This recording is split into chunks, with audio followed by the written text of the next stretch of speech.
Yes, yes, yes, and yes, Thrive Nation. On today's show, we are doing a show about how to improve your branding. So if you're out there today trying to generate more leads to sell more stuff to your ideal and likely buyers, today's show is the show for you. So grab a pen and a pad and prepare to enter into the lab in the Dojo of Mojo Faux Show. It's the Thrive Time Show on your radio and podcast download. Here we go. Some shows don't need a celebrity narrator to introduce the show, but this show does.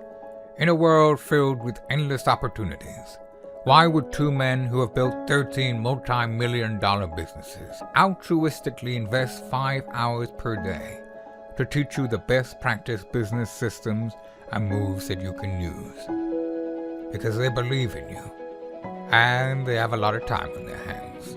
They started from the bottom. Now they're here. It's the Thrive Time Show starring the former U.S. Small Business Administration's Entrepreneur of the Year, Clay Clark, and the entrepreneur trapped inside an optometrist's body, Dr. Robert Zillner. 2 men, 8 kids, co-created by 2 different women, 13 multi-million-dollar businesses. We started from the bottom, now we're here. We started from the bottom and we'll show you how to get here. Started from the bottom, now we're here. We started from the bottom, now we're here. Started from the bottom, and now we're at the top. Teaching you the systems to get what we got. Colton Dixon's on the hooks, I break down the books. The seeds bringing some wisdom and the good looks. As the father of 5, that's why I'm alive. So if you see my wife and kids, please tell them hi. It's the CNC up on your radio. And now 3, 2, 1, here we go. We started from the bottom, now we're here. We started from the bottom and we'll show you how to get here. Started from the bottom, now we're here. We started from the bottom, now we're here. All right, Amelia, on today's show, we're talking about specifically branding. Now, branding is such an important thing for business owners. A, because by default, most people don't think about branding. B, because it impacts everything. C, because people do judge a book by its cover. People do judge people based upon their first impression. So I'm going to go through a checklist with you of all the things we need to do for every single client that we work with as it relates to branding. And if you have any thoughts, pontifications, reactions, and or questions, you let me know. Does that sound fair? Yes, will do. Okay, so here we go. First off, you must be intentional about the following areas of your business, okay? And it's if you're not intentional, it's going to get weird real quickly, okay? So 1, the sights, okay? 2, the sounds. 3, the smells. What? Sights, sounds, smells. The experiences / customer interactions. You want to be very, very intentional about the packaging. When you give somebody the packaging, or maybe you buy something from the store and they put it in a bag. So it's the packaging, it's the bagging. Maybe you call that the presentation. But you have to be very intentional about the sights, sounds, smells, experiences, customer interactions, and that packaging or bagging or the presentation. Why, when you as a woman, when you go into a store, let's say you go into a retail store, you go into a nice store, Utica Square, whatever, why is it important that the sights in that retail store are on point? Because that's what draws your attention. It's like a first impression. So think in your mind, when was the last time that you went into a business, and I'm not looking for the business's name, but the last time you went into a business and you thought to yourself, wow, this is some really, really terrible smells we've discovered here. When was the last time that you went into a business and you're like, what is going on? Has that ever happened to you? Yeah, yeah, that happens. And what is your reaction? Do you want to stay there more? Did you leave? What happens? No, it makes you want to find somewhere else to go somewhere else. And do you as a customer feel the need to go tell do you feel the need as a customer to go and tell the actual store owner and say, hey, by the way, before I leave, I just thought you should know, because I want to be a nice woman. I want to be a nice person. I think it's good for your business's benefit. I think that we should fix the smell. Do you ever have those thoughts? Personally, no, I've never. So what would you do if you went into a business and it smelled horrible? How long would you stay there? How often would you come back? Approximately 3 minutes. Probably never. You would never come back? Probably not. If it smelled really foul? Really bad? Probably not. Why? Because I can find somewhere else that doesn't smell bad. There you go. And so that's how customers are too. And so I find it mind-boggling when you hire people and they say, no one ever complained about the smell. Well, yeah, because they're the customer. Right. So you have to have the mindset, and I'm going to give you a notable quotable. This comes from the founder of Intel, the microchip people. He says, only the paranoid survive. Only the paranoid survive. Only the paranoid survive. Who said that? Andy Grove, the founder of Intel. Okay, this is a guy who escaped communism to live a free world. Like, live in a free world. He escaped communism. But he said, only the paranoid survive. This is so critical. You have to understand only the paranoid survive. Okay, let me give you a notable quotable from Michael Levine. This is the PR consultant. He worked on the public relations, the image, the branding for Pizza Hut, Nike, perhaps you've heard of them, Michael Jackson, Prince, etc. He says, and by the way, he will be at our next in-person 2-day interactive Thrive Time Show business workshop. He will be there. So the Tiffany theory states that a gift delivered in a box from Tiffany's will have a higher perceived value than one in no box or a plain box. That's not because the recipient is a fool. It's because in our society, we gift wrap everything. Our politicians, our corporate heads, our movie and TV stars, and even our toilet paper. Public relations is like gift wrapping. Want to get your reaction to that quote? Oh, that's so true. I mean, it's just like I was listening to your podcast from a while back about the expensive wedding ring in a Kmart box versus the cheap ring in a Tiffany box. It's just how it is. And so on part 2 of today's show, I'm going to introduce everybody to a longtime client, a business we helped grow dramatically called Tip Top Canine. We helped them to grow from one location. We helped them triple their revenue and then open up well over a dozen locations. It's a fabulous story, and we're going to hear about it on part 2 of today's show. But again, you've got to have the sights, the sounds, the smells, the experiences, the customer interactions, the packaging, the branding, the presentation, the employee uniforms. Come on now, folks. Employee uniforms, okay? Your menus, okay? Your we could call this the business cards. We could call this the TV screens, all right? All of these things. Think about your business, folks. Think about your business. Everything that a customer sees and touches has to be on point. It has to be. Sights, sounds, smells. So let's talk about it. The sights. When you come into the elephant in the room where you're a manager, the men's grooming lounge, it's supposed to look clean. Yes. And when people walk in, they make a first impression right away. Absolutely. So when people walk into this office, we have an interview we're going to do here at 5:30 tonight. Mm-hmm. People walk in. There are people that walk in and they go, oh, this is awesome. They always say, I didn't know anything like this existed, or this is great, or whatever. Right. Other people go, I'm leaving. And it's because I am unapologetically pro-Christian and pro-America. And so that shows up in my decor. But you got to have intentional sight. So in the elephant in the room, it's a modern, rustic decor atmosphere. The sounds, we have a playlist, Elephant in the Room, of music designed to create an up-tempo environment. You've got to be intentional about the sounds. Now, this includes on-hold music. Folks, hopefully I'm helping somebody out. This is the on-hold music. What? On-hold music, okay? This is the overhead music for your business. This is anything that the customer sees, smells, the sounds they experience. You've got to have and be intentional about the smells. It's supposed to smell like peppermint in the elephant in the room stores. Now, this just in. If you hire people that smell bad, they won't know when things smell bad. Why? Because they smell bad. Right. These are the things that you have to think about. Okay, next, experiences and customer interactions. Let's think about your restaurant. How do you want people to be greeted? Underneath this idea, we could say call scripts are so important because that's the customer interaction, call scripts. And by the way, if you're going to install call scripts, you want to use the call recording system, okay? The call recording system from clarityvoice.com. That's who I recommend. You can use whoever you want, but I recommend clarityvoice.com. You got to have call scripts. You need to have greeting scripts. You need to have, everything needs to be scripted out. So important. Packaging, bagging. You know this, I know this, but people go to the Apple store and they keep the Apple box. Why do people keep the packaging from Apple? Because it's so pretty.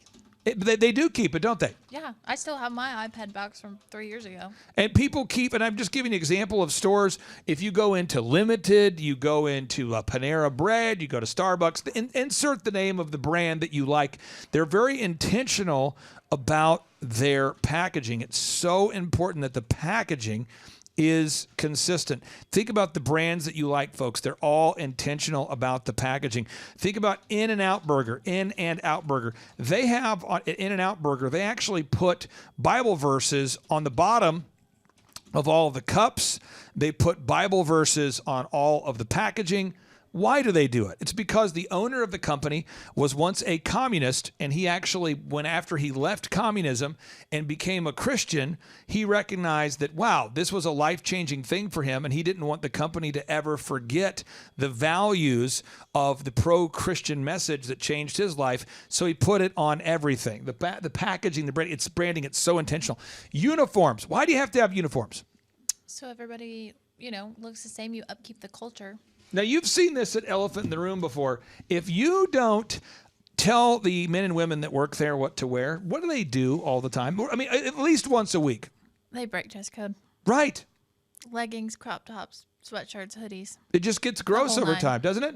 Disgusting. And you have to bring it up over and over and over. Yes. Now, next, you got to have menus. These are printed menus. So if you're a restaurant or a business, you want to think about your printed menus. You might want to think about your digital menus. You want to think about your digital menus, business cards, TV screens, one sheets, anything that the customer sees. Office decor, lobby decor, the meeting, I'd say this, the lobby, the office decor, the bathroom decor. I mean, just think about anything that a customer sees. You have to be intentional about these things. Now, once you have these things, you need to make a checklist for everything. Okay. So you must create an intentional checklist about everything in your business that matters. You must create an intentional checklist about the following areas of your business. Again, sights, sounds, smells, experiences, call scripts, greeting scripts, packaging, bagging, presentation.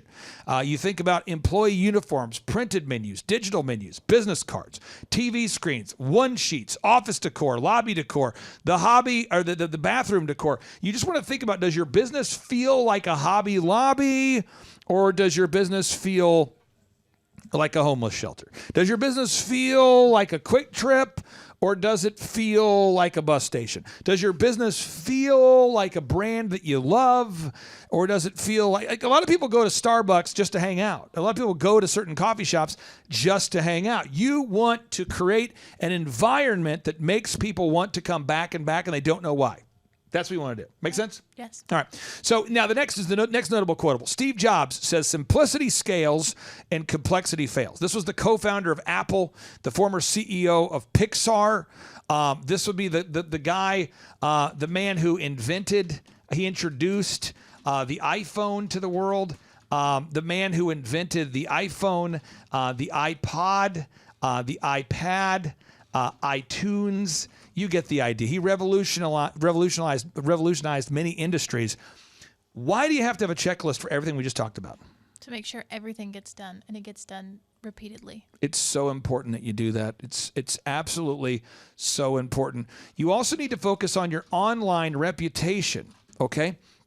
And underneath your online reputation, you want to get video reviews and Google reviews and third-party industry reviews. So think example would be like WebMD. So if anybody is looking for a doctor, most people that are looking for a doctor, they look up the doctor's name and they read the WMD reviews, the WebMD reviews. Most people, they look up a company, they read the Google reviews. Most people read the video reviews. Why is that so important? People care what other people have to say about their past experiences with a company or a doctor or so on. It's so. And what happens if you're not intentional? What's going to happen to your business if you're not intentional? Things are going to drift. What do you mean? If you're not intentional about getting good, objective, honest reviews from clients that have had a good experience with you, then people aren't going to know about your company. They're not going to know what good services you have, and eventually they're going to find somebody else to go with. And I'll give you an example of an example by default. We have one of our businesses is called Elephant in the Room, and we have it's a men's grooming lounge. It's a haircut chain. And we legitimately had a longtime customer, a great guy. He reached out to us. He said, hey, I'm moving. I'd like to cancel my membership. It makes sense. Mm-hmm. So the employee tells me they canceled their membership, which makes sense. And the employee, the customer said they kept getting charged. So the customer called us today and said, hey, I've been consistently charged for the last 6 months, and I need to get that refunded. That makes sense. Right. And the customer asked for a refund. We're going to refund them. But most people don't act like that nice, courteous client did. Correct. Most people don't have that attitude of generosity and kindness. That guy reached out, we solved the problem. But most people they leave a scathing review online, and then they might call and ask for a refund. But they usually leave the scathing review first. Mm-hmm. So you've absolutely got to be obsessed with the branding of your business. Branding is what shapes the perception of the products and services that you're selling. It makes people determine what in their mind they're going to pay for something. Let me give you another example. We all know of very pretty women. We all know of very handsome men that are horrible at every aspect of their life except for hitting the gym. Mm-hmm. And they're really disciplined and diligent with the gym, and that's great. So people treat them differently. They treat them differently. They put them on a pedestal. They give them favoritism because they are an attractive person. Mm-hmm. We also know people that are really, really smart, really hardworking, but they're overlooked. We also know people who pay a lot of money for a T-shirt that's made by a name brand. We know people that buy very expensive shoes because of the name brand. We know people that are willing to pay more for a specific kind of alcohol because of the name brand. So branding does shape the mindset of your ideal and likely buyer. So before they even get to you, they're formulating an opinion based upon that which they can see, smell, touch, feel, experience. So hopefully I'm being very clear here. If you don't have your branding in place, your whole business is going to be jacked up. Okay, so on part 2 of today's show, I'm going to introduce you to Michael Levine. Now, Michael Levine is going to share the rest of the story, and Michael Levine, again, is the PR consultant of choice for Pizza Hut, for Nike, for Prince, for Michael Jackson's estate. Even today, he works on Michael Jackson's estate. This is a guy who worked with George Carlin. He's worked with, I don't want to get it wrong because I always get it wrong by default. So let me just look this up real quick here so we're on the same page. This is on his Wikipedia page. I'm not saying that Wikipedia is always right about everything, but I'm doing a search for public relations, Michael Levine. And this is Wikipedia reporting. He's represented 43 New York Times bestselling authors and 34 Grammy Award winners. So this guy has provided commentary for Variety, Forbes, Fox News, New York Times. He's considered the Michael Jordan of PR. Do you want to know how much money I had to pay the guy the first time I met him? I want you to tell me. I had to pay him $25,000 for him to teach me public relations over a 2-day period of time. So I paid him a total of $25,000 for 8 hours of his time. Wow. Yeah, because I wanted to learn public relations from the guy who literally wrote the book on PR. This is the world's most successful public relations person in the history of America. This is the guy, and his name is Michael Levine, and he wrote a book called PR 2.0, which is fabulous book for anybody who wants to know public relations and how it all works. It really is a powerful book, and I encourage everybody, if you haven't read the book, you should read the book because public relations shapes everything. And it really does determine who we're going to vote for in elections. It determines what food we get, what clothes we wear. And again, his book is called Guerrilla PR 2.0, How to Wage an Effective Publicity Campaign Without Going Broke. Guerrilla PR 2.0, how to wage an effective publicity campaign without going broke. I'll put a link to it on the show notes. But again, if we're working with a client here, Amelia, and you're a coach, and you don't bring up to them that their website looks terrible, and you don't bring up to them that their business cards don't look great, and you don't bring up to them that that their smells are bad, that you don't bring up to them that they need a uniform, what's going to happen to their business over time? It's going to go downhill. Their clients are going to notice these things. And like you said, not say anything, let it go.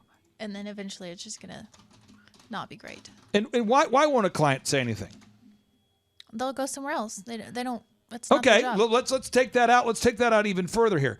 Why doesn't the wife of the owner say anything? You know, why doesn't the owner say anything himself? Why don't people say anything? Like why do people just let it go? Well, why as a culture do we not say anything? I'll tell you why. It's because as a culture we have been told or been taught or have learned, you know, we don't want to upset people. Confrontation's bad. Right. So we don't want to have confrontation. So when we're working with a client, I mean, this is step 5 of the process of growing a business, but this is so incredibly important. And so I encourage everybody out there, you want to rate yourself on a scale of 1 to 10. Okay. So you want to rate everybody out there, homework for you right now. Okay. Rate your business. And I'm typing notes here for you on a scale of 1 to 10, with 10 being the highest, okay, on the following areas. This is so important that you do this, because if you don't do this right now, you're probably not going to come back to it. You're probably going to have a bad by default. Bad by default is probably what's going to happen. Let me give you an example. You know, years ago, I worked with a cosmetic, it was a skincare business. So you go there if you have skin problems. Okay. So it's a business that helps you with your epidermis. All right. Mm-hmm. It's a skincare company.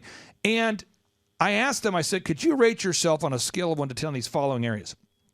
And we go through, and the owner says, oh my gosh, we don't even have on hold music.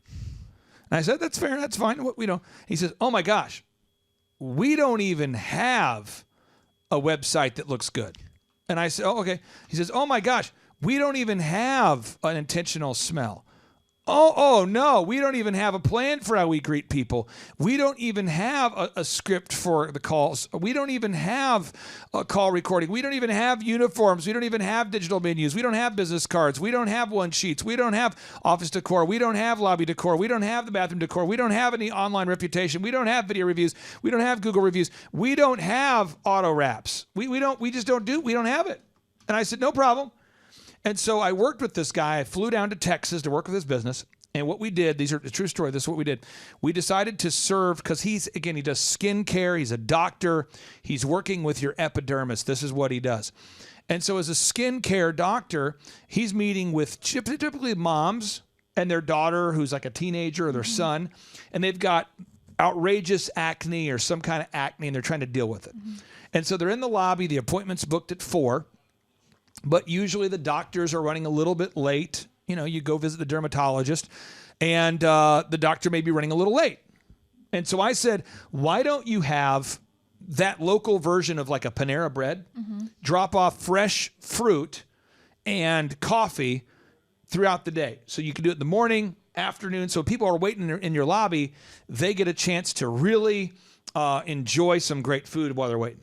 And he says, yeah. Let's do it. I mean, what would that cost? We checked into it. It was like $100 a day. Mm-hmm. And I said, now with your office, man, you've got this exposed brick wall over here that looks, if you do high contrast, it'll make sense. So let's paint the wall over here with your brand colors, and then let's keep the exposed brick over here. Let's paint the ceilings black so people forget that they're up there, because it wasn't a really good look. Let's replace the fluorescent light bulbs with incandescent bulbs. Let's put print pieces up in the bathroom, in the lobby, that convey confidence, that explain what you do. Let's have the print pieces make sense. Let's have the greeter have a script that she uses to greet people. Let's install call recording. Let's get the recorded music. Let's record the calls for quality assurance. Let's have on hold music. Let's have TV menu boards that tell people about the services you provide. Let's start getting Google reviews. Let's start getting video reviews. True story. Well, I get a call from him. It took about 8 weeks to implement all this. Mm-hmm. So during our weekly call, he says, Clay, it's the craziest thing. People are no longer complaining about the wait in my lobby. And I go, yeah, because they like the food. He says it's unbelievable, but like we get a certain number of website leads or people that reach out, but our conversion rate is significantly higher. And I said, yeah, because the person who's answering the phone knows the calls are recorded. And he says, it's like everything is working. We're getting more leads. I said, yeah, because you're getting Google reviews and video reviews. He says, it's the whole thing is working. Now that's only 1/14 of the entire system that we create, but you've got to nail down the branding. And if you don't nail down the branding, again, what's going to happen by default there, Miss Amelia? You've just got to be intentional about this stuff because consumers care about branding. They like it or not, they do.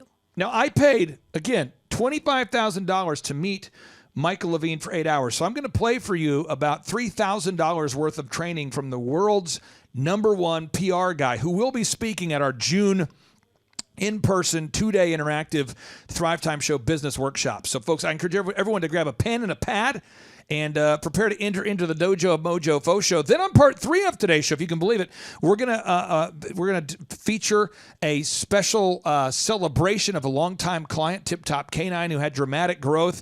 It is going to be a great show, and folks, I encourage you to take notes and get yourself psychologically prepared for today's edition of the Thrive Time Show on your radio and podcast download as we do a deep dive. 1980 was the year of my conception. From the dorm room founded DJ Connection. Entrepreneur of the year in 07. On my path to the top, I've learned about a lesson. Kicked out of college writing a parody rap. Dissed ORU like a trumpet rosy recap. I've been known for getting stuff done, not giving a crap. And for jocking up wins while my competition naps. Now it is the Thrive Time Show on your radio. Catch the broadcast or the podcast download. If you got a business, we'll help it grow. God's got a plan you just didn't yet know about. Workflows, systems, scripts, and hiring. Motivating yourself when you need inspiring. These faces made for radio and not TV. Talking everything from play to Z. Auto washes, banks, haircuts, and glasses. You want to sell it, we've already sold it to the masses. No classes or prerequisites. Just business school as raw as it gets. It's a Thrive Time Show on the radio.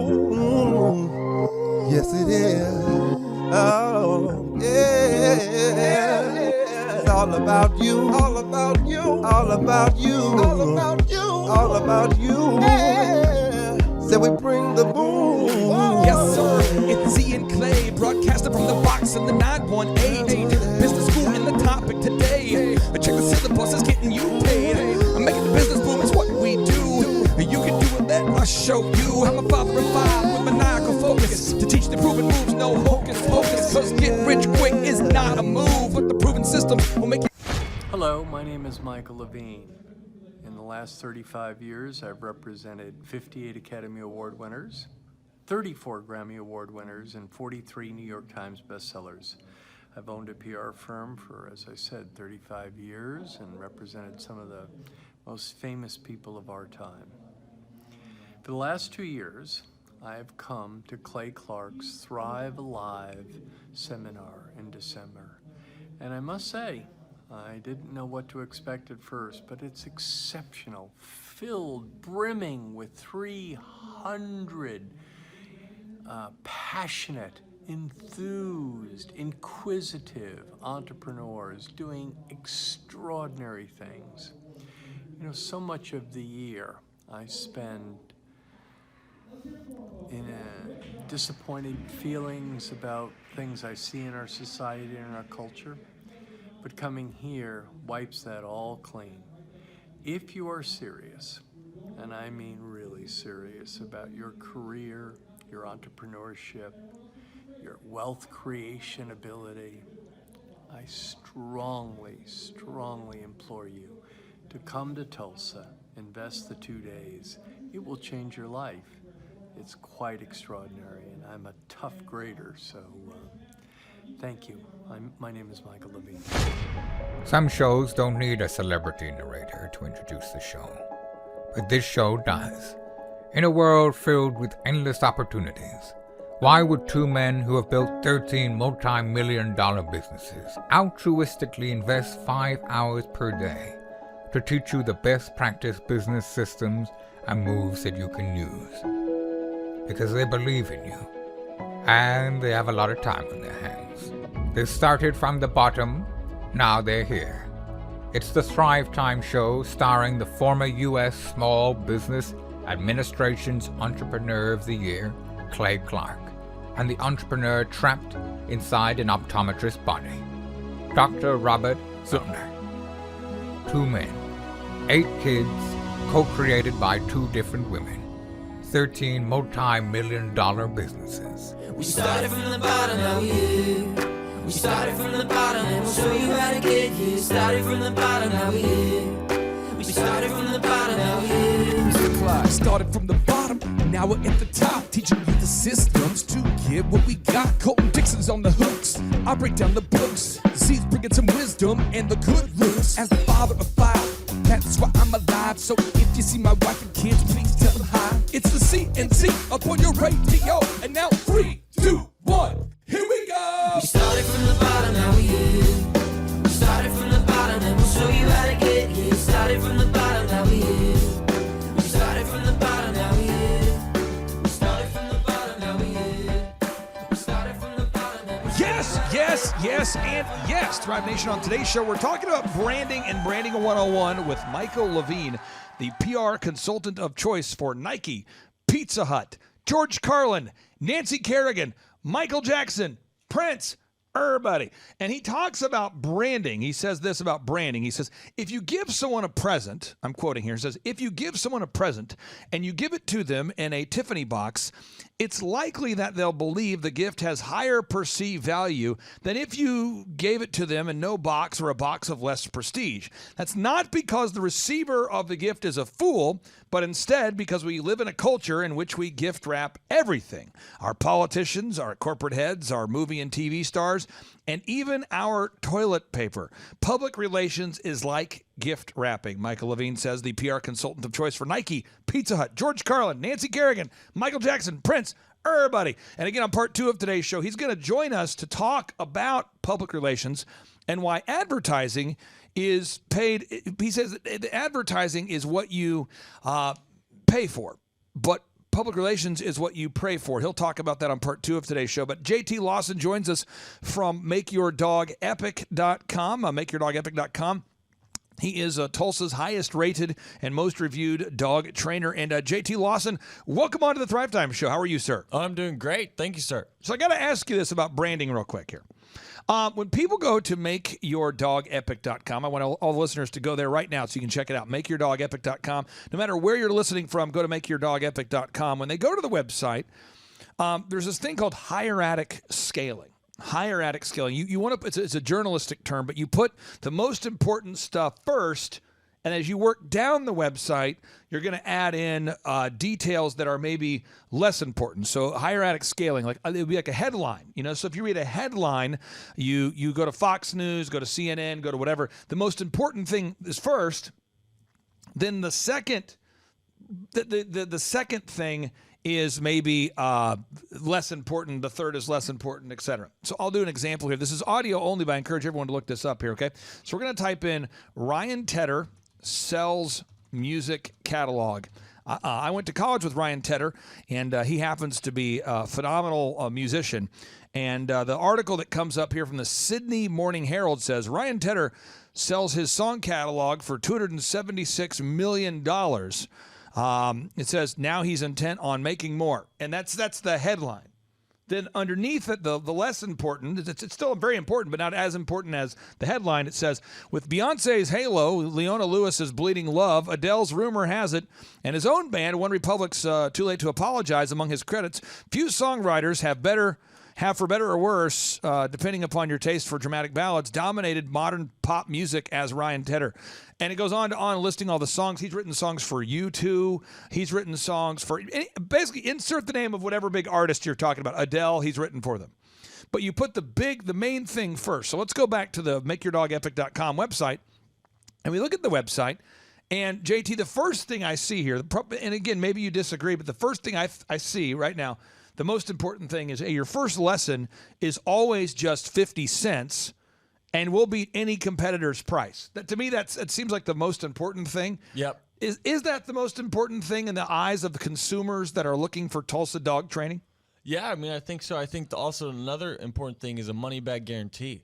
So that's super important because then they know that the training will work or they get their money back. So it's like a why not, where a lot of these trainers just use the terminology, it might stick, and you don't really know what you're getting.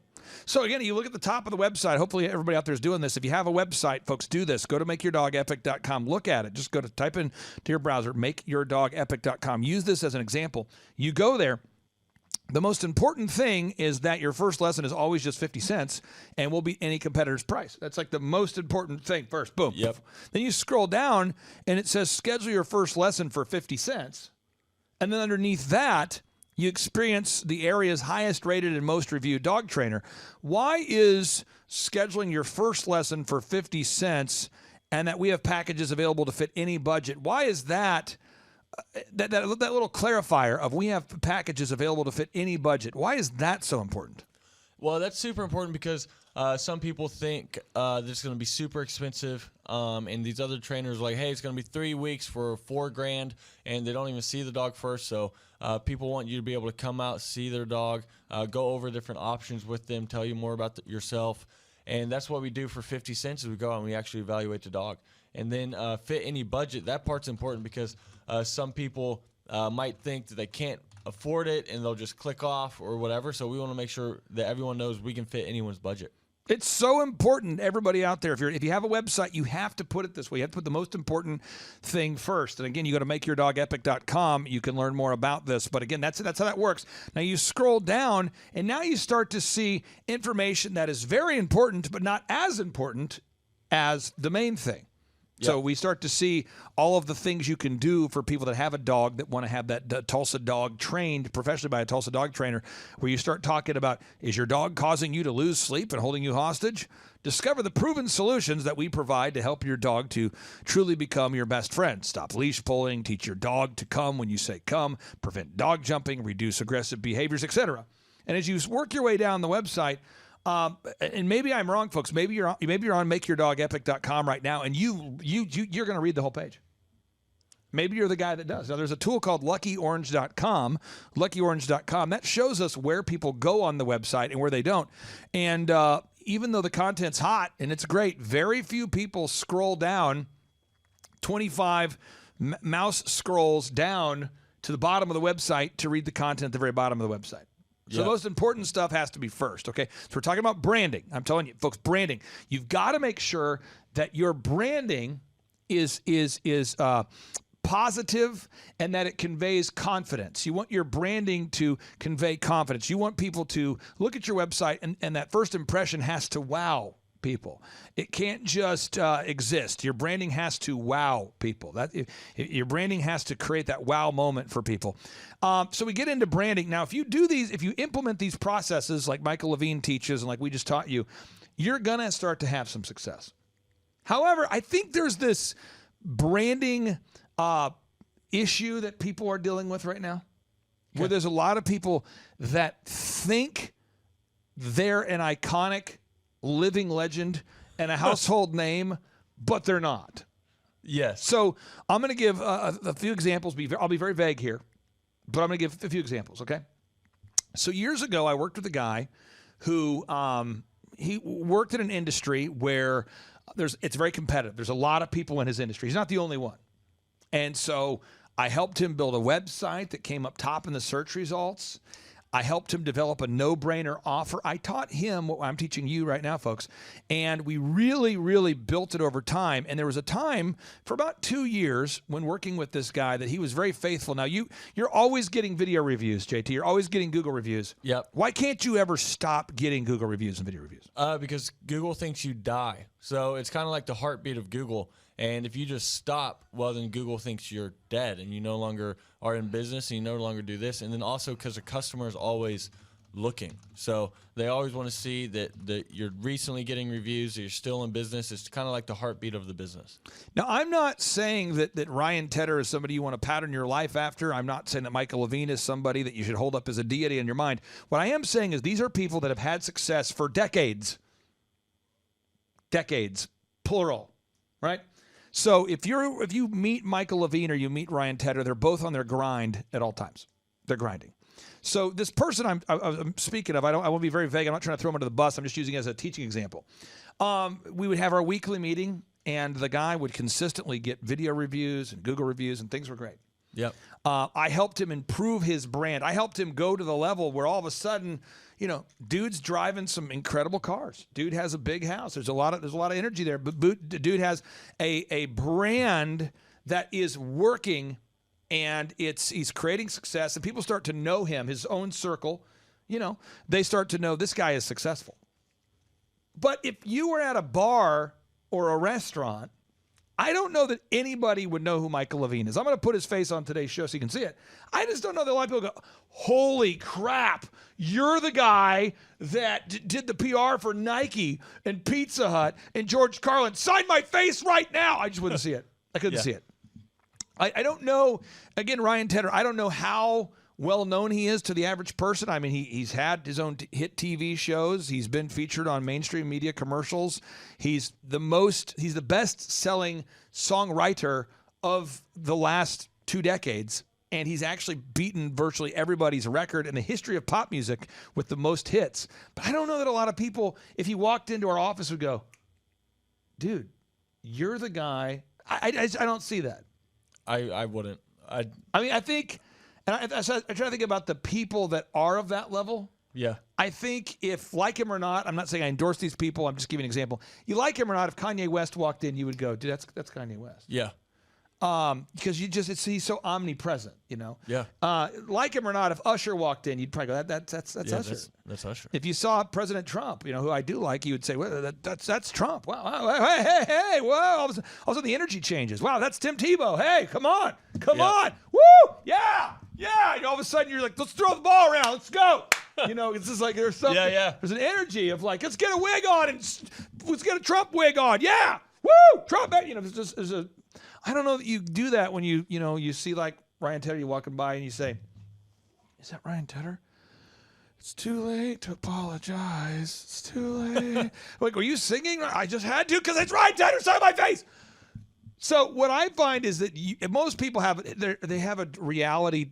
It's a distorted perception of reality, and it's where you think you're a big deal, but you're not.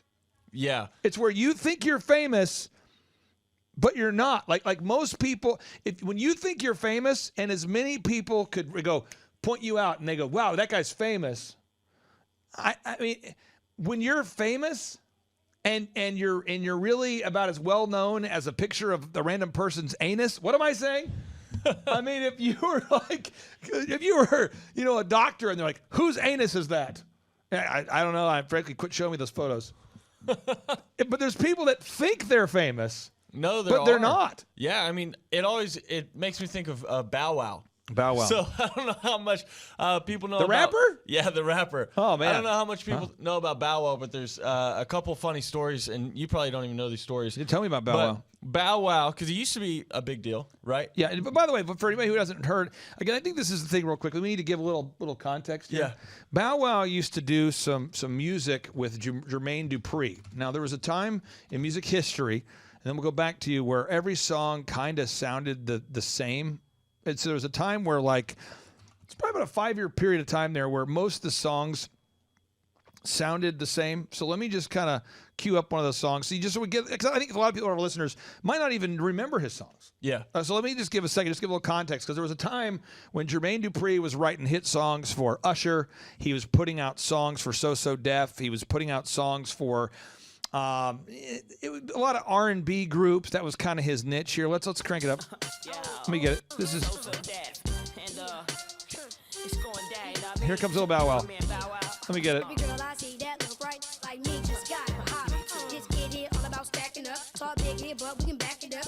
I don't know if anybody remembers that, but there was a time where, for some reason, a young kid rapping about women twice his age was acceptable. Yeah. But that was, let me do one more just so people can remember this. This is little Bow Wow.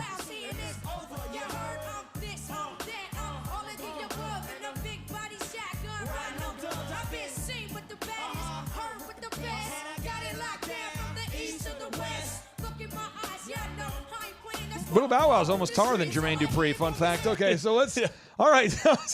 But anyway, so there was a time where Bow Wow was in the top 40 of music, and it was probably about a 3-year window of time. Yeah. Back to you. 3-year window of time, but he still thinks he's there. He still thinks he's there. So he has been notorious for posting things and then getting called out on them for not being the actual things. Right. Like, for instance, he recorded himself, so he's videoing himself. He's taking a selfie. Yeah. And there's a school field trip, and he's in a school field trip. And I know we're on audio only, but there's videos of everything I'm about to tell you. Yeah.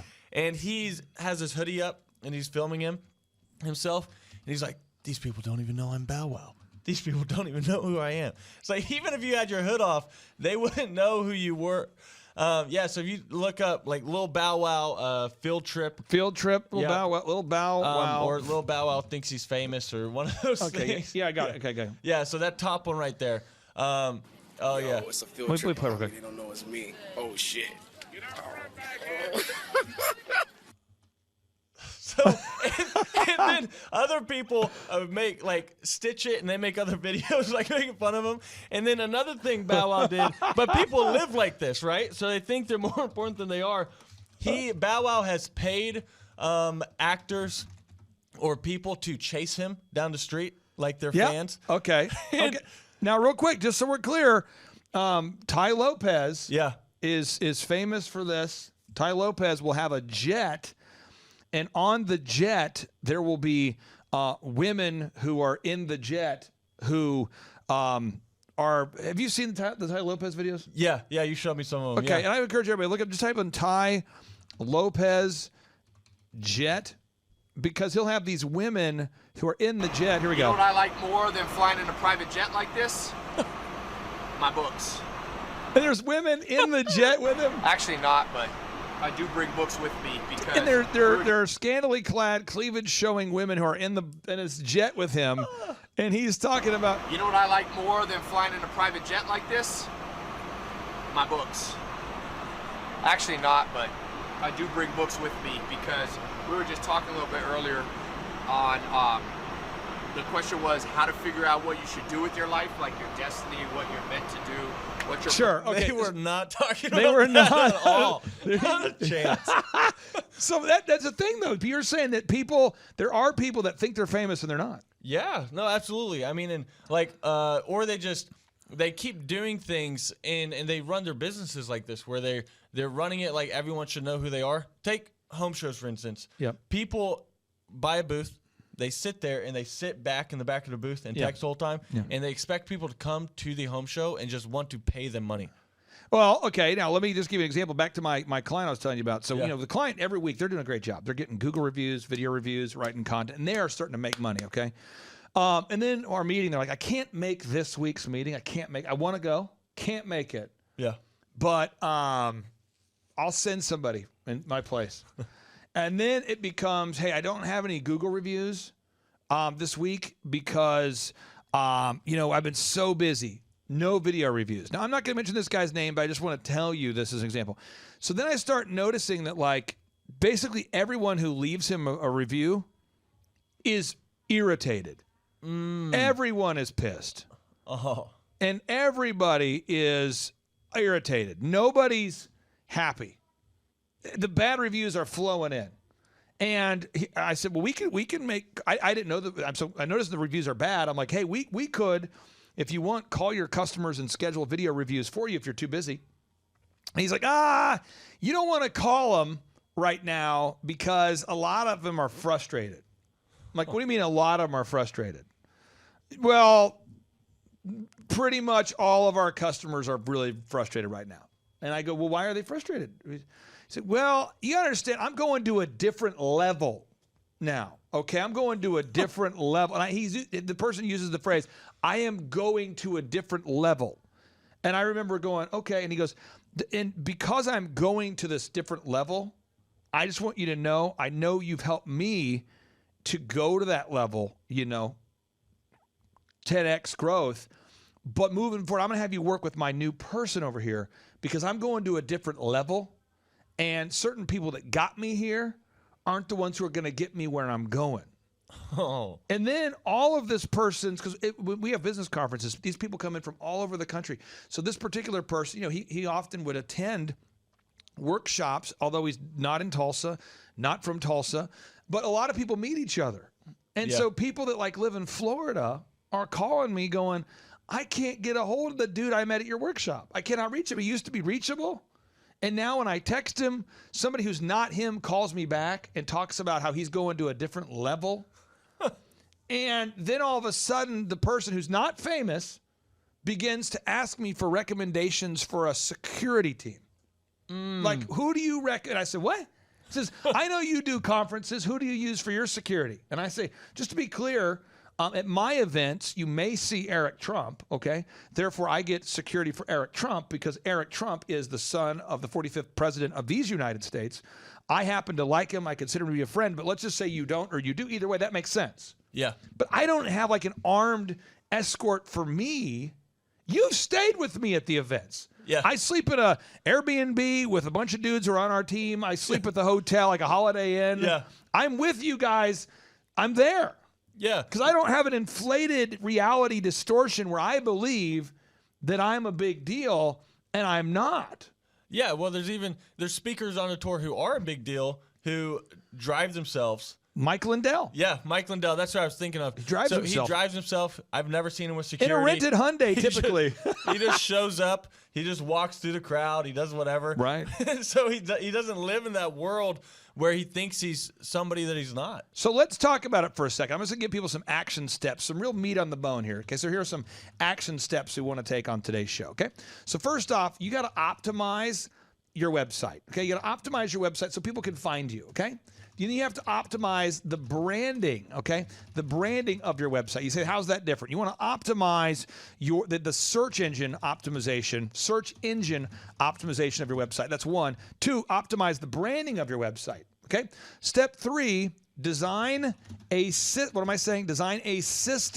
to over-deliver. Come on.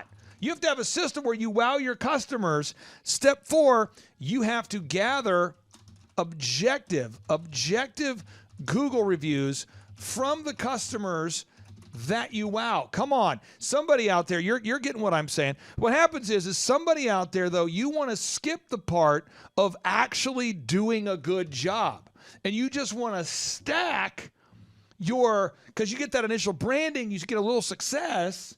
And if you're not careful, you don't actually make sure your customers are wowed. So we go back to Make Your Dog Epic. Yep.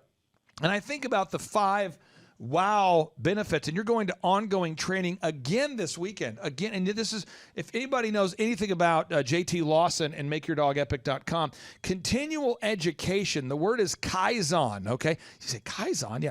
K-A-I-Z-A-N. It's this idea of continual improvement. What am I saying? Look it up, folks. Kaizen, K-A-I-Z-E-N. Kaizen is continuous improvement. The concept of referring to business activities that continuously improve all functions. The idea is you're constantly trying to make it better. It's an everyday thing. So you're going out to training here. Why are you going out to training this weekend? To learn from perhaps one of the world's most recognized positive reinforcement dog trainers, even though you already are a very well-known dog trainer. Yeah, because you can't stop learning. So you have to always learn new ways, and other people have different ways that might work better than yours, and you just have to be humble enough to learn from them. So like there's somebody trained LeBron James, somebody trained Michael Jordan, somebody trained Tiger Woods. Like all these people who are greats, they still had trainers. So even though I think I know a lot about dog training, I'm humble enough to understand that other people have different ways of doing it, and I want to go learn from the best of the best and just keep learning. And that way it transfers over to it's easier to train a dog, it's easier to train clients, it's easier on everyone, and that's the whole goal, is to make systemizable processes that anyone can follow. Now, tell me this for a second. You got this Kaizen philosophy of continual improvement. It's constantly, and you're actually excited to go to this training. Tell me about the guy that's training you. What other celebrity, big-time dogs has he trained? Yeah, so he's trained dogs like Benji. He's had TV shows on Animal Planet. He's done Benji? Yeah, Benji. Oh, man, Animal Planet? Oh, yeah. This guy's sick. And he also went to, he trained orcas at SeaWorld for a while. Oh, come I mean, on. he's done a bunch of stuff. So I'm super excited to learn from him, and he's bringing another trainer in So, and once we get through with that, we'll start talking about them. But that's the training we're doing. And again, I should be very clear. You're talking about going for ongoing training. You've already been trained, but you're getting more training. You're never done getting training. Correct. It's Kaizen. Never done. So hopefully I'm going to give everybody 5 calls to action on today's show. 1, if you have a website that's looking hood and not good, make sure you do some search engine optimization, okay? If your website feels like it was made in the ghetto, make sure that you optimize that thing. You don't want your website to look bad, because if your website looks bad, the amount of leads you get will be sad. You'll be depressed. You may live in a van down by the river. Get it done. Optimize your website. And you say, I don't know how to optimize my website. Well, that happens to be something that we do. If you go to thrivetimeshow.com, we optimize the websites of all of our clients, and you're going to learn more about these clients by simply going to thrivetimeshow.com, and clicking on testimonials. Second, you got to optimize the branding.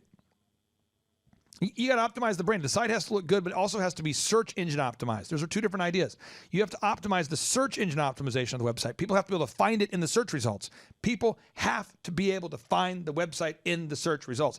Second, you got to optimize the branding. Third, you have to design a system to over deliver. Now, JT, we've been talking about this for a while, but one of the things that we're doing right now is more and more people are starting to reference Make Your Dog Epic on shows, on conversations, on social medias. And when they do that, it begins to be more and more people begin to refer the website. They say, go to this website, go here, go there. And so there'll eventually be a time and place where you're going to have hundreds of thousands of people all over the country linking to you, telling people about you, celebrating you. But you still have to wow every customer. Yeah. Why? Because you can't. It would be like doing all the branding of McDonald's or Arby's or Chick-fil-A. Arby's. And then being Arby's and saying, hey, we have the meats, and then having no meat. Or having a terrible product. If you get somebody there and then you're a terrible product, then you're never going to get referred back. So that's what you have to, just like if we always got dog trainers or dog training clients, but then we did a bad job, people will soon start to leave bad reviews. They'll start to leave bad video reviews, and other people will start to know, and they will never refer us out, and we won't get more clients. So it's really, really important that you wow every customer. Now, point number 4 is you have to gather objective reviews from customers that actually like you. And then point 5, finally, you got to gather those video reviews from customers that love you. Now, folks, on part 2 of today's show, we are featuring an interview with Michael Levine. This is the public relations consultant of choice for Nike, Pizza Hut, George Carlin, Nancy Kerrigan. You're going to love this interview. Then on part 3 of today's show, Ryan Tedder is going to be, I'm going to put in a video clip of Ryan Tedder teaching you how to write music. Like, he'll actually walk you through his process for writing music. I think it's fascinating. I think you're going to enjoy it. And again, I think it's important that you study successful people and figure out how they did it. To learn more about dog training in Tulsa, go to makeyourdogepic.com, makeyourdogepic.com. And then on part 4 of today's show, there's part 4. Part 4 of today's show, we are doing testimonials. We're going to have back-to-back testimonials from real clients that we've really worked with to help them really grow their business here at the Thrive Time Show. So for anybody out there, if you're looking for a checkup from your neck up, schedule a free 13-point assessment today to grow your business at thrivetimeshow.com. JT, we're going to end this segment with a boom. Are you prepared? I'm ready. Here we go. 3, 2, 1, boom. All right, Thrive Nation, on today's show at 7:10 in the morning, on the day of my birth, I'm recording this show, actually, I'm going to be discussing the deepest subject in the history of the world. No, actually, I'm not. It's just that when you play deep music, it all of a sudden makes it seem as though what I'm saying is somehow more profound. It's so good. More incredible. It's awesome. More enlightening. Folks, what I'm going to talk about today is perception. And public relations. And why do people actually trust the media? You see, on today's edition of the Thrive Time Show, I'm going to be interviewing Michael Levine. Michael Levine is the best-selling PR expert in the world. He's called the Michael Jordan of PR. And he's the founder, the inventor, the creator of what's called the Tiffany theory. Let me read it to you.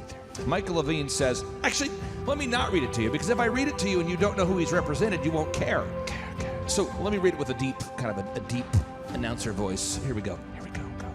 Throughout Michael Levine's historic career, he has represented 58 Academy Award winners, 34 Grammy Award winners, 43 New York Times best-selling authors, comedians George Carlin, Joan Rivers, Sam Kinison. One of my notes, I spelled his name wrong. Sam Kinison. Let me fix that. And Rodney Dangerfield. He's represented musicians. Michael Jackson, David Bowie, and Ray Charles. As I mentioned earlier, he's considered by most PR enthusiasts and experts as the Michael Jordan of entertainment PR. So who is Michael Levine? Okay. Michael Levine was born in 1956 as a dyslexic. He's become a dyslexic best-selling author. What? Yes, he was born in 1956 and has become a dyslexic best-selling author, a public relations expert who over time has become my friend. Michael Levine is the best-selling author of one of the most incredible PR books of all time, titled Guerrilla PR 2.0. This book forever changed the way that I view the press, the media, the news, branding, and public relations. Throughout Michael Levine's legendary career, despite being dyslexic, as I mentioned, he's become a best-selling author, an entrepreneur, a publicist, and he's worked with countless big-time celebrities. And his theory goes like this. He says, if you give someone a present, and if you give it to them in a Tiffany box, it's likely that they'll believe that the gift has a higher perceived value than if you gave it to them in no box or a box of less prestige. That's not because the receiver of the box is a fool, but instead because we live in a culture in which we gift wrap everything. Our politicians, our corporate heads, our movie and TV stars, and even our toilet paper. Public relations is like gift wrapping. Oh, I screwed that up. Public relations is like gift wrapping. Did that echo work for you? Okay. So now, how does public relations work? Well, okay, if you have a product or a service that you're trying to sell to humans on the planet, for whatever reason, most people will reject the product or service that you're pitching. What? Yes, when you are selling a product or service to your ideal and likely buyer, most buyers who have a sound mind simply will not believe you or the offer you're making. Why? Why? Ask yourself. Why don't you believe most advertisements and product claims that are made during late night infomercials and commercials? Are you trying to tell me that the shake weight doesn't work? However, for reasons that I cannot fathom, most people trust the media. They believe the news. Thus, for whatever reason, people choose to believe that you and your product is more credible. If the media celebrates your company, endorses your product, or praises the products and services you offer. And so on today's show, Michael Levine's going to walk us through 6 key points of how public relations works. Point number 1, when you buy ads, many people will not believe you or the offer you're making. What? Point number 2, when you score a public relations win, it gives your advertising more credibility. When you get featured in the news, when it says, as seen on Forbes, for some reason people think I'm more credible because I was the entrepreneur of the year at the age of 20 for the Tulsa Chamber of Commerce. I'm more credible. For some reason people think I'm more credible because I know Eric Trump. For some reason people think I'm less credible because I know Eric Trump. You get the idea though, right? Point number 3, if you have a good story or message, you're transparent and are authentic. If you can say words. If you are authentic, you can be effective. Point number 4, PR brings forth a kind of credibility that ads don't. Point number 5, how Michael Levine got started in the world of public relations. And point number 6, we break down Michael Levine's Tiffany theory. We break it down like fractions. We break it down. We break it down like a car that's got flat tires. We break it down like a smartphone that you just dropped into a toilet that was slightly cracked. We break it down like the Western civilization when you allow woke ideology to spread on college campuses. Folks, we break it down. We break it down. We break it down like Miss Wilson was breaking down sentence structure to me in 2nd grade when she was teaching me how to diagram sentences. Yes, folks, we break it down. Folks, we break this show down like a 1989 Ford Escort when my transmission went out when I was in college. Folks, today's interview with Michael Levine. From me to your ear holes. Here we go. And we're still going. We're breaking down PR. But we don't care about the breakdowns because we have a AAA membership or a Gold Star member, which allows us to have unlimited towing. We can tow our vehicle and just get on with their lives. We can drive for another 30 miles and break it down again. Just call AAA again, and it's unlimited because we're a gold member. That's how we're going to break down PR. We're going to break it down, folks. Like... Get ready to enter the Thrive Time Show. 3, 2, 1, boom! All right, Thrive Nation, welcome back to the conversation. It is a rare opportunity to interview the actual man behind what is known in the PR world as the Tiffany Theory.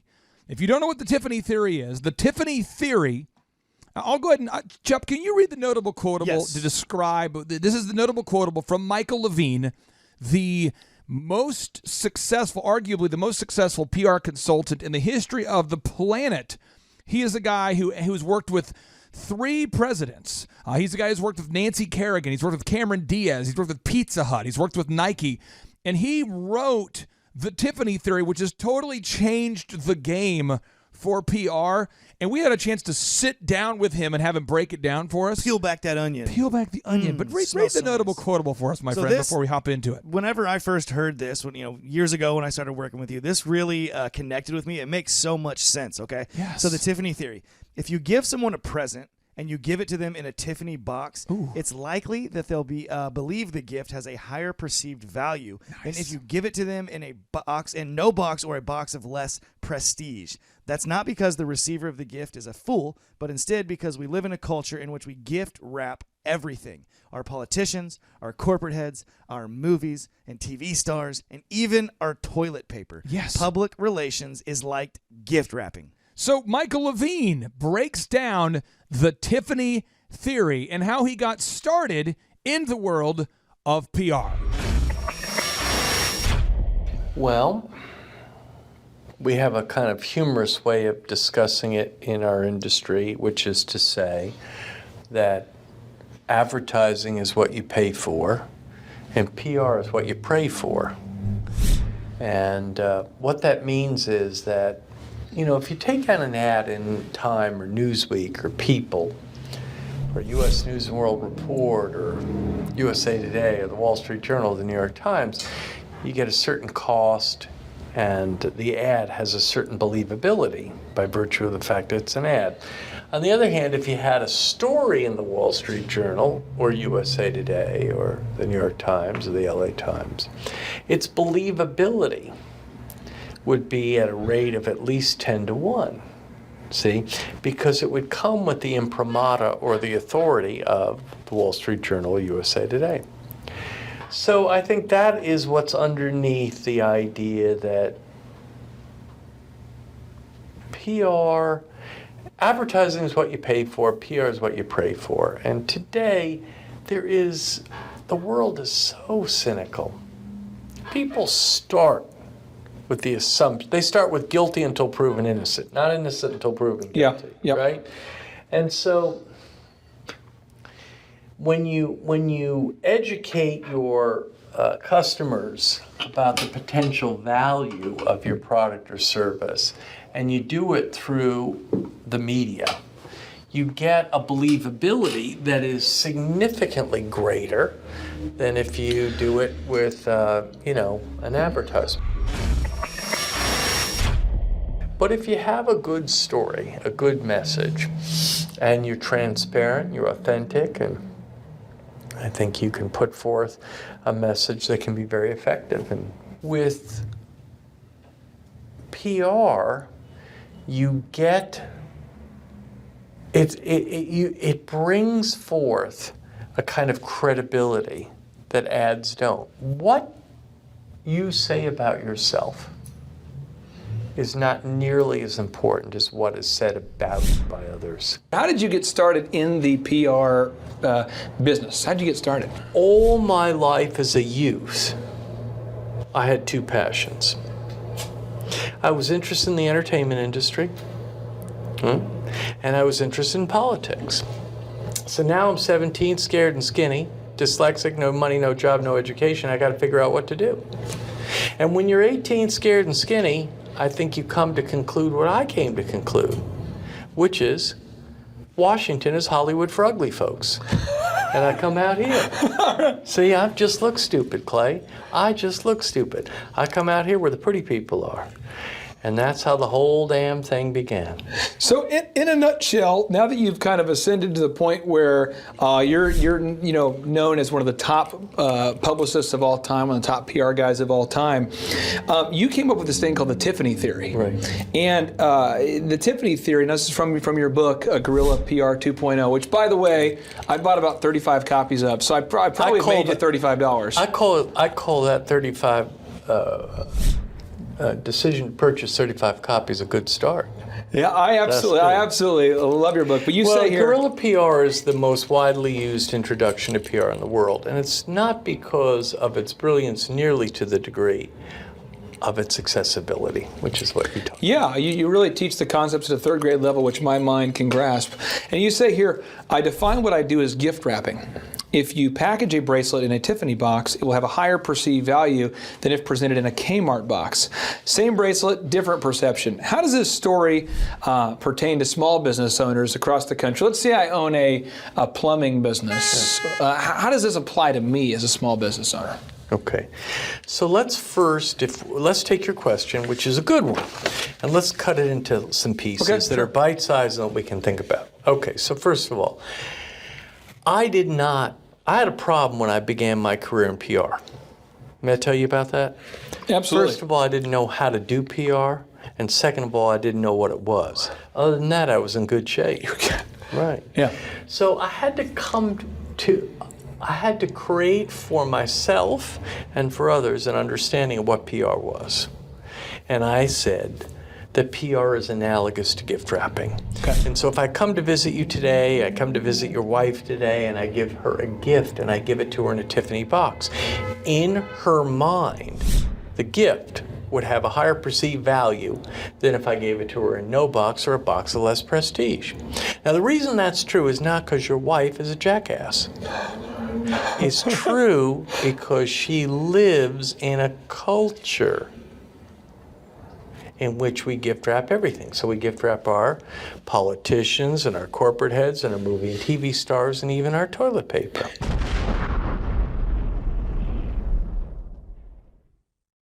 I'm Michael Levine, and I thought I'd tell you this story. Maybe it'll be of some value to you. You know, about 25 years ago, our PR firm was running hot as hell, and we had 6 of the top 20 musical artists in America on the Billboard charts. No company even had 2, and here we are with 6. So we had the most number of successful artists in the country by far, but I still wanted to sign another musical artist who hadn't been on the charts for a while, but I loved and respected greatly. I wanted to sign the great Ray Charles. Ray Charles. I decided that even though I had all these big stars, I was going to go after Ray Charles, and I called him, and I ultimately did sign him. I did sign him. But I'd like to ask you, listening to this right now, to try to guess. Just close your eyes and try to guess how many times I called Ray Charles before I signed him. Are you gonna, all right? Let's try to close our eyes, close our eyes. Here we go. Now, we'll do it multiple choice.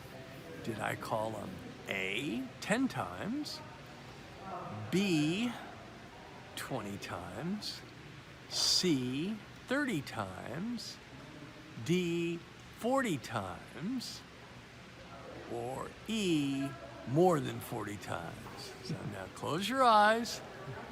Now write down your answer. Write it down. Don't you cheat now. Write down your answer. I'm going to give you the correct answer in 3 seconds.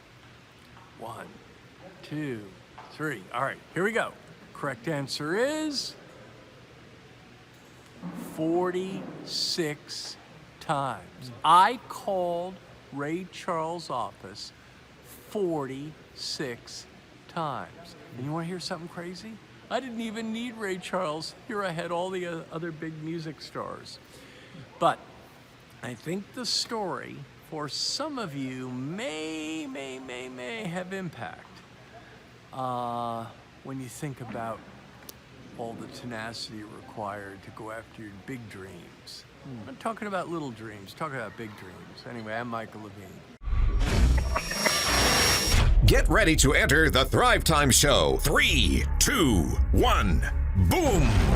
All right, Thrive Nation, here we are back on a special edition podcast where we had an opportunity to sit down with the legendary PR guru, Michael Levine. This guy is the PR consultant of choice for President Bush, President Clinton, Michael Jackson, Prince, Pizza Hut, Nike, and he's talking about how to be broke in America. Chubb, is this exciting for you? Have you found yourself wanting to know how to become broke? This is on the top of my to-do list. Is actually I need to figure out today how to become broke. So it's kind of a topic that obviously is kind of sarcastic in nature. Right. But he's such a grinder. I think he just wants to lay out for the listeners out there, hey, do this and you will definitely lose, and do this and you'll be successful. Well, he's an intense guy. You can tell when you're listening in. He's been there, and so it's good to listen in and pay attention to what he's saying. I tell you what, Thrive Nation, you might want to put on a helmet when you listen to this interview, this exclusive interview with the Michael Levine. If you want to prosper, Yeah. right? If you want to, listen, here's the number one rule. If you want to be broke in America, I'm going to tell you how to do it. Okay. Right? Now, I know your Tip for the bottom. Okay. In case any of your audience is listening to us now and they're saying, gee, I want to know how to be broke. How do I be broke? I'm going to tell you how to be broke in America. Ready? Yeah. Here's the number one thing you got to do if you want to be broke in America. Ready? Boom. Think like a victim. That's what you got to do. If you think like a victim, I promise you, you're going to be broke in America.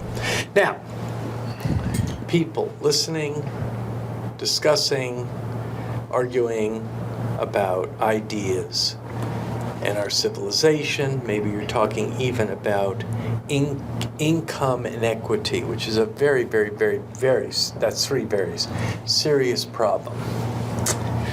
You say, wait, Mr. Levine, everything you're saying is kind of interesting, but you know, this game you're talking about, this game here, this is a rigged game. I know, you're right. The game is not easy.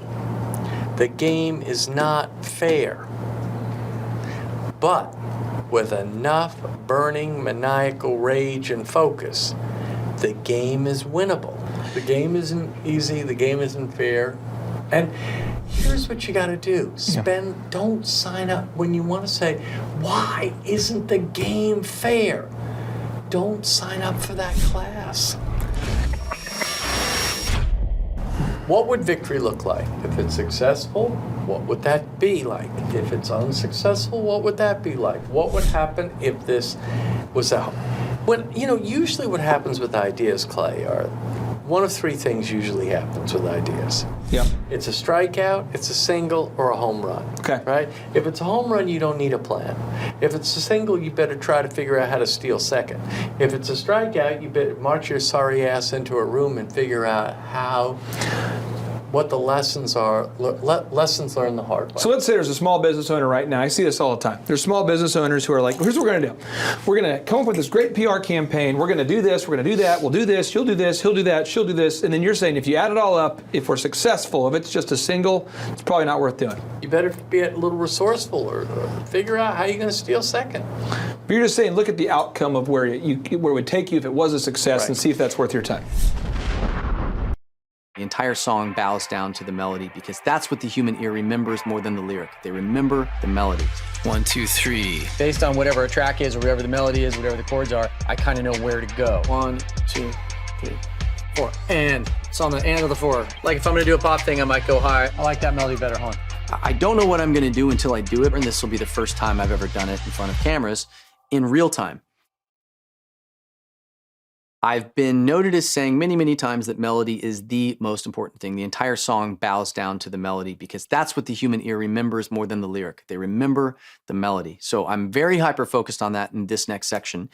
And what you're about to see is me opening up a track, putting it into loop, putting the headphones on, turning the microphone on, and just spitballing.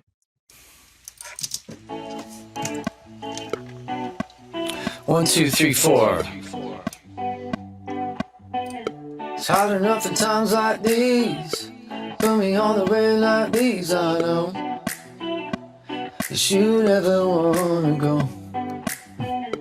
Tell me what you're taking back. Put me on the basic track, I know that you never last me, no. She said, time is what my life before. You don't like this, you know. And if you don't get down, then I don't mind. I just want something that you never get at lies, I know.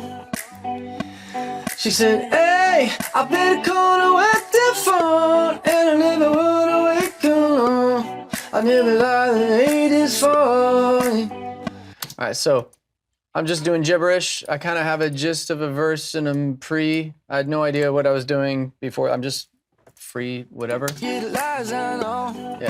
Daylight, I don't. Oh, that's kind of. I have an idea. That might be a chorus idea. Because day like this, I might be crazy, but I don't mind you much, or maybe I just want you to know. Sometimes I just want you to kill me out to be the light, don't might be on. All I want is some place to go. Ooh, ooh, ooh. Okay, then I'll go back through. I might do a couple more passes. These, put me on the way like these, I know that you never wanna go. Tell me what you're taking back. Put me on the basic track, I know that you never last me, no. She said, time please blow my life before. You don't like this, you know. I can beat that. And if you don't get down, then I don't mind. I just want something that you never get at lies, I know. Because day like this, I might be crazy, but I don't mind you much, or maybe if this money crazy, I don't mind you much, baby. I don't mind you much, or maybe I just want you to know. Sometimes I just want you to kill me out of it, the light don't might be on. All I want is some place to go. So I'm gonna edit some of this because I kind of like this first pass a lot. Before you might be all I know. All right. And if you don't get down, then I don't mind. I just want something that you never get at lies, I know. Because day like this, I might be crazy, but I don't mind you much, or maybe I just want somewhere to go. Much, or maybe I just want somewhere to go. Want somewhere to go. Maybe I just want somewhere to go. Oh, oh. Sometimes I just want you to kill me out of it, the light don't might be on. All I want is some place to go. Ooh, but you give me don't might be on.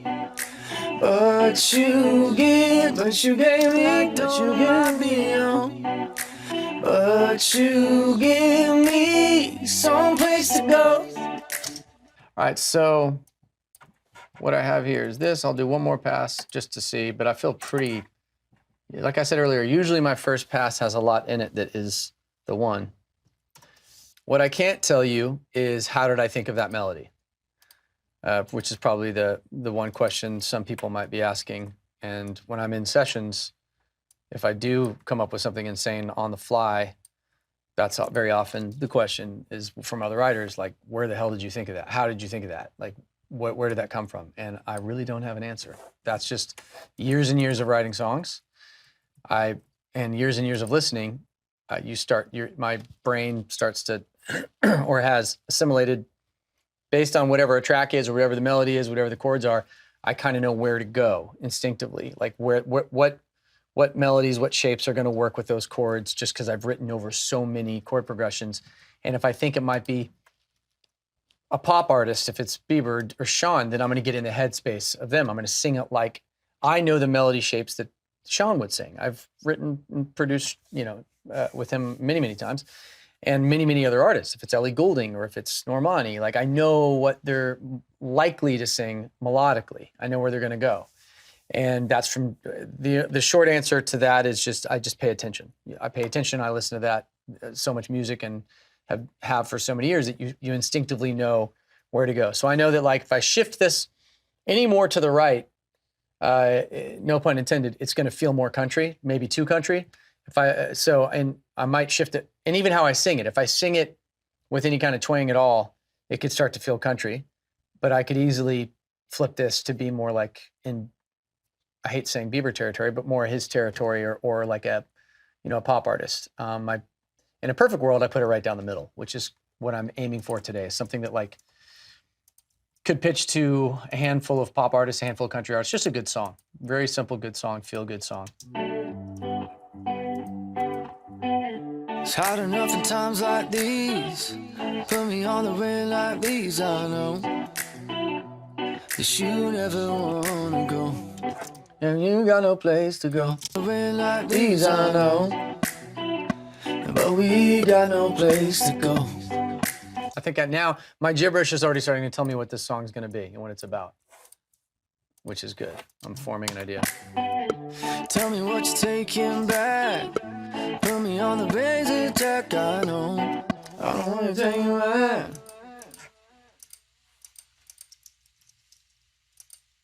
Got no place to go. Tell me what you're taking back.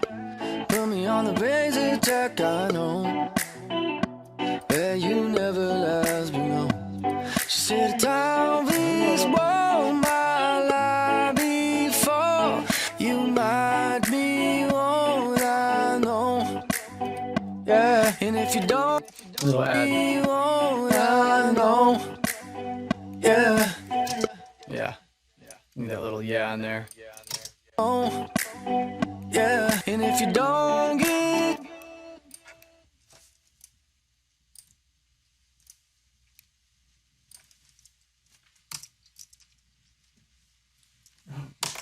might be what I know.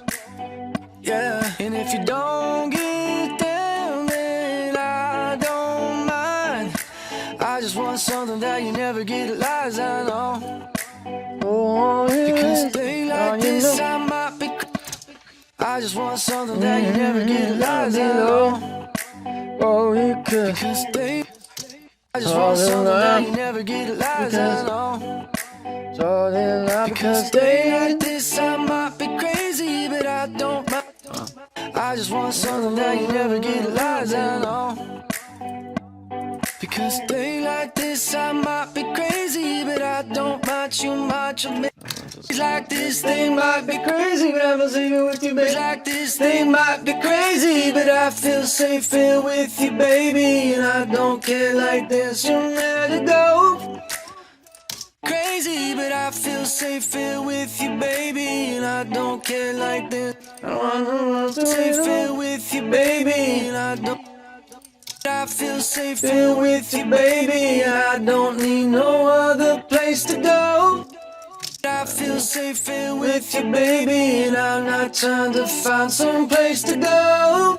All right. So what I'm doing is, as the ideas hit me, I like to record them or I forget them. So I might change these lyrics 20 times. This might be garbage. I might throw the whole thing away. I don't know, but I'm forming an idea.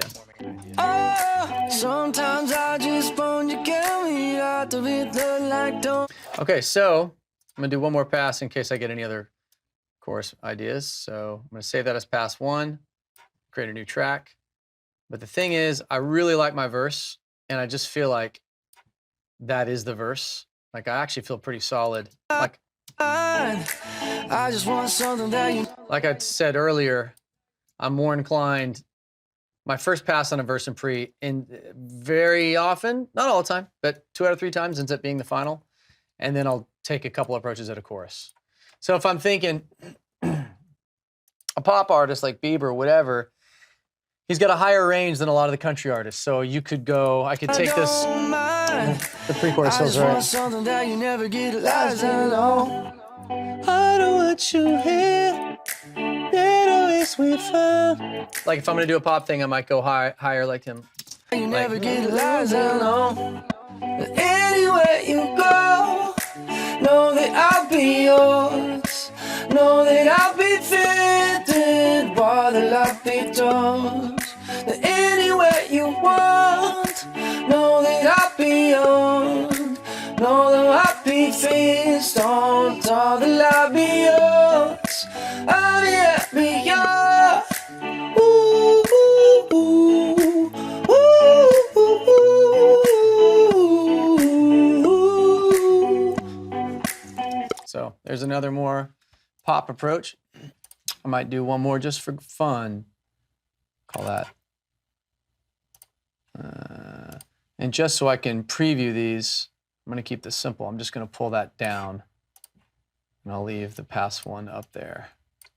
That's the first pass, right? I'm creating multiple tracks so I can preview my different chorus ideas and figure out which one I like better. Instinct is to roll with the first one because it's easy. But that's also being lazy. So force myself to do a few more. So mute that. Mute this. And I'll do one more pass on a chorus. That you never get lies at. But I gotta think about what I'm gonna do first. That you never get lies at all. See. Pay attention to where I start on the verse in the pre-chorus. So where you start a melody, its association with the first downbeat of that section, the downbeat, the one beat of the verse, the one beat of the pre-chorus. You need to pay attention to, is the melody starting before the one? Is it starting on the one? Is it starting after the one?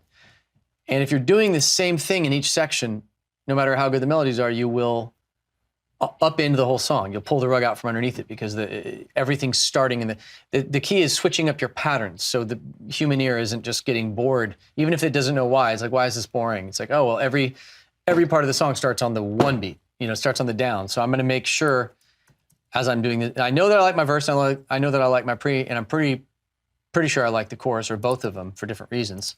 So I want to see where am I starting on the verse and the pre, and this final pass I do, I'm going to intentionally start at a different point. So this is the end of the phrase, 3, 4, so starting on the 2. All right, so the verse starts on the 2. Let's see where the pre starts.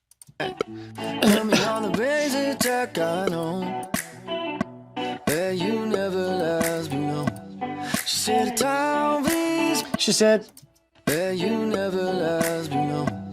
She said, so it starts kind of on the end of the 4 of the end of the bar. So it's 1, so 1, 2, 3, 4. And it's on the end of the 4. So let's see when my choruses start here. They both start at different times. So this starts, the last chorus starts two beats before the chorus. Anywhere you go, know that I'll be yours.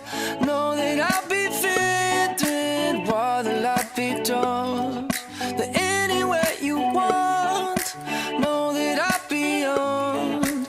Know that I'll be fixed on. I like that melody better, hold on. Know that I'll be yours. Know that I'll be fitted on the love belongs.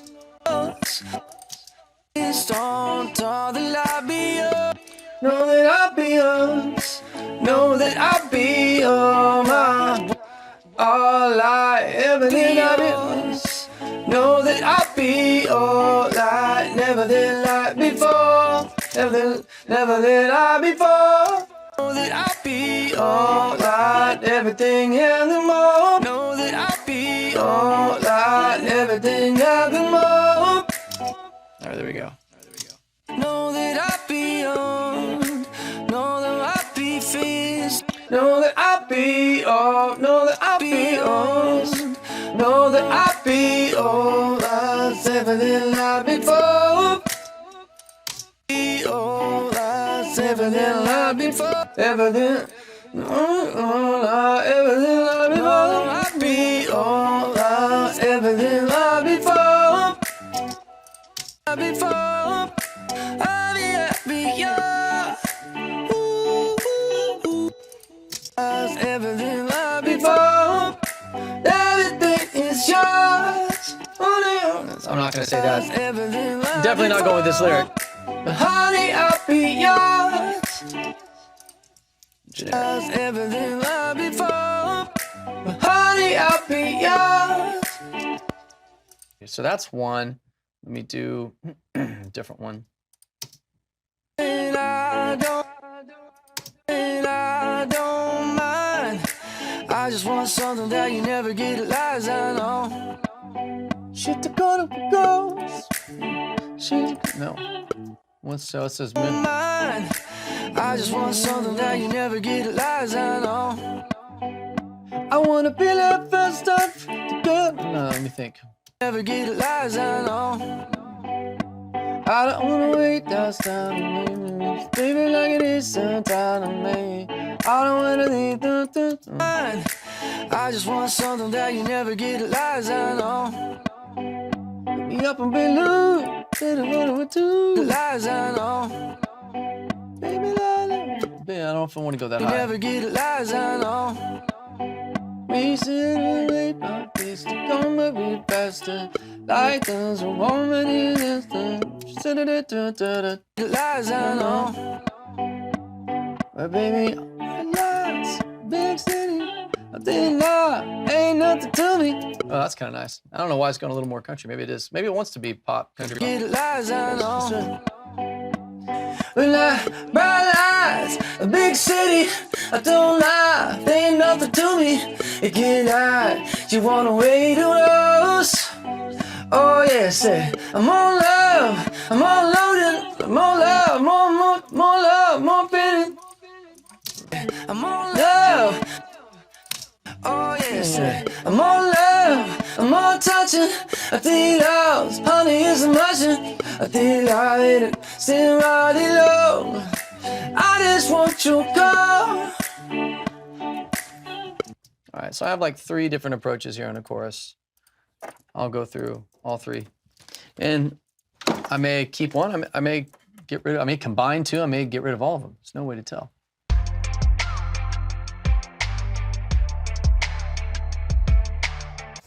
Hey, I'm Ryan Wimpy. I'm originally from Tulsa, born and raised here. I've definitely learned a lot about life design and making sure the business serves you. The linear workflow for us and getting everything out on paper and documented is really important. Like we have workflows that are kind of all over the place, so having linear workflow and seeing that mapped out on multiple different boards is pretty awesome. That's really helpful for me. The atmosphere here is awesome. I definitely just stared at the walls, figuring out how to make my facility look like this place. This place rocks.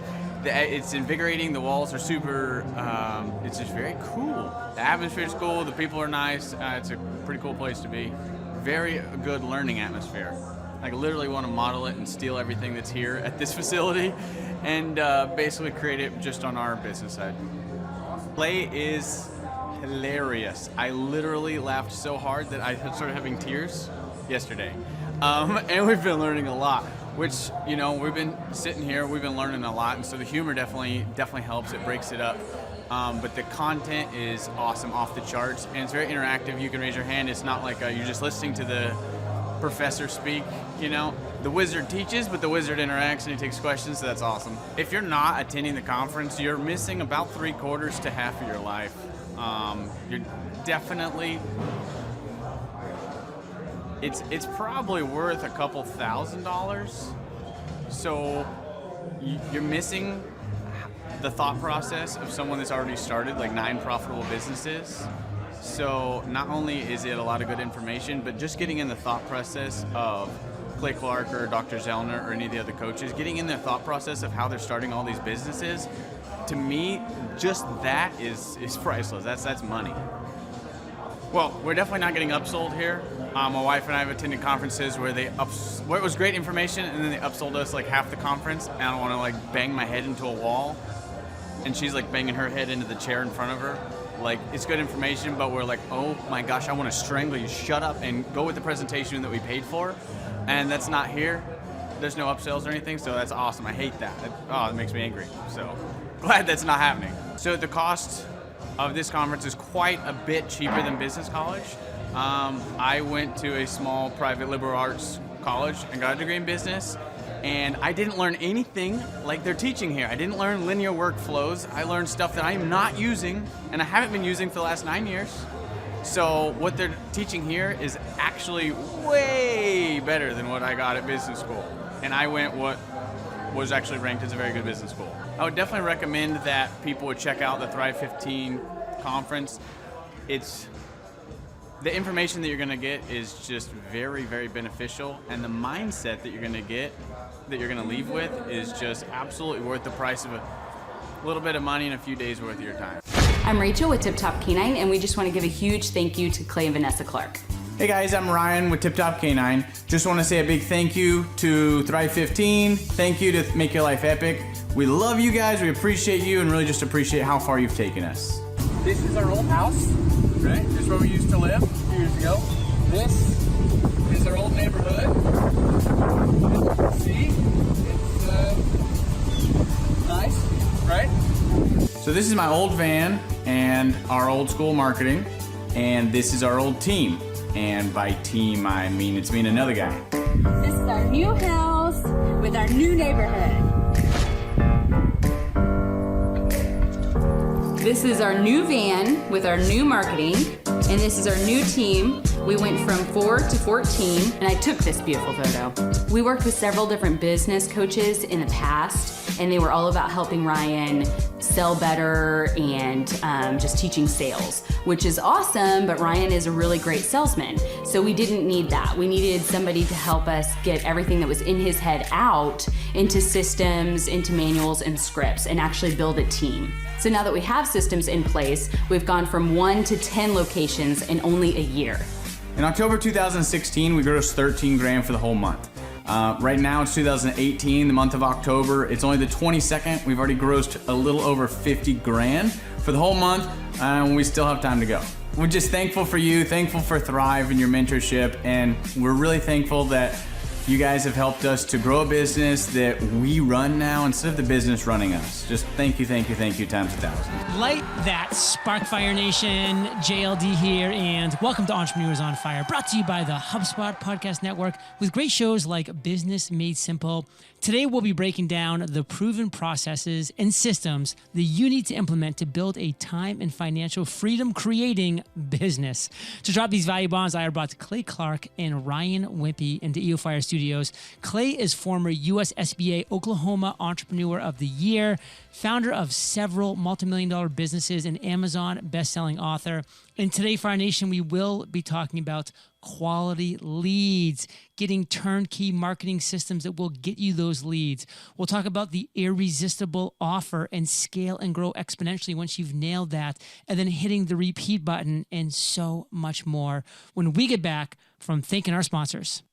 Looking for a place where you can experience live interactions with your audience? Then Speakeasy is for you. I'm loving creating daily content on Speakeasy, and I know you will too. Visit getspeakeasy.com to download the app and go live today. Success Story, hosted by Scott D. Clary, is brought to you by the HubSpot Podcast Network, the audio destination for business professionals. Success Story features Q&A, keynote presentations, and convos on sales, marketing, and more. A recent episode on how to protect your business in times of crisis is a must listen. Listen to Success Story wherever you get your podcasts. Ryan, say what's up to Fire Nation and share something that you believe about becoming successful that most people disagree with.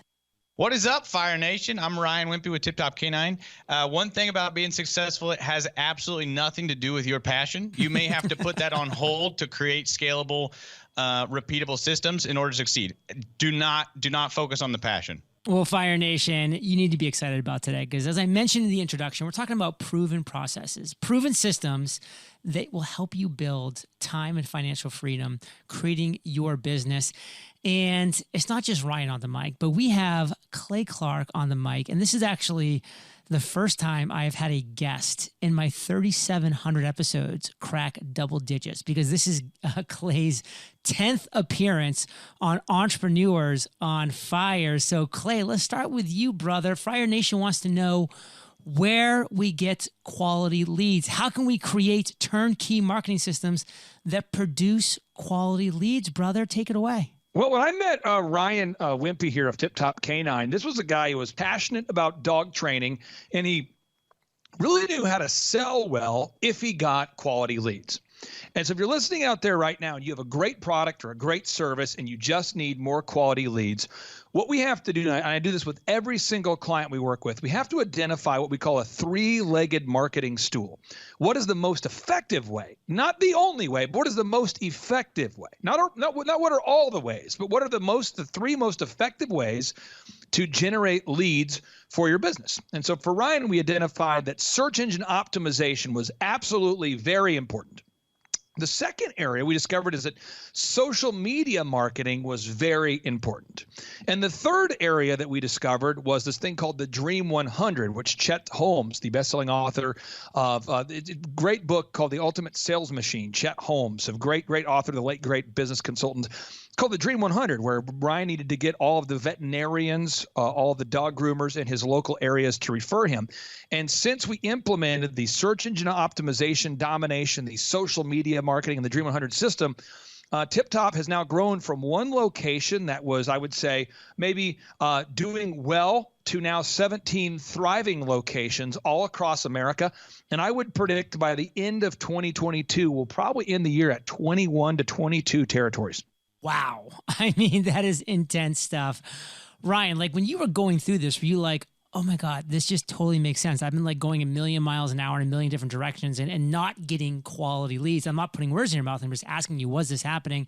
And how did what Clay really structured for you change things? Yeah. So as far as the search engine, definitely helped. We had good map reviews, but we weren't doing those other three. I wasn't implementing a Dream 100. We weren't going out and seeing people.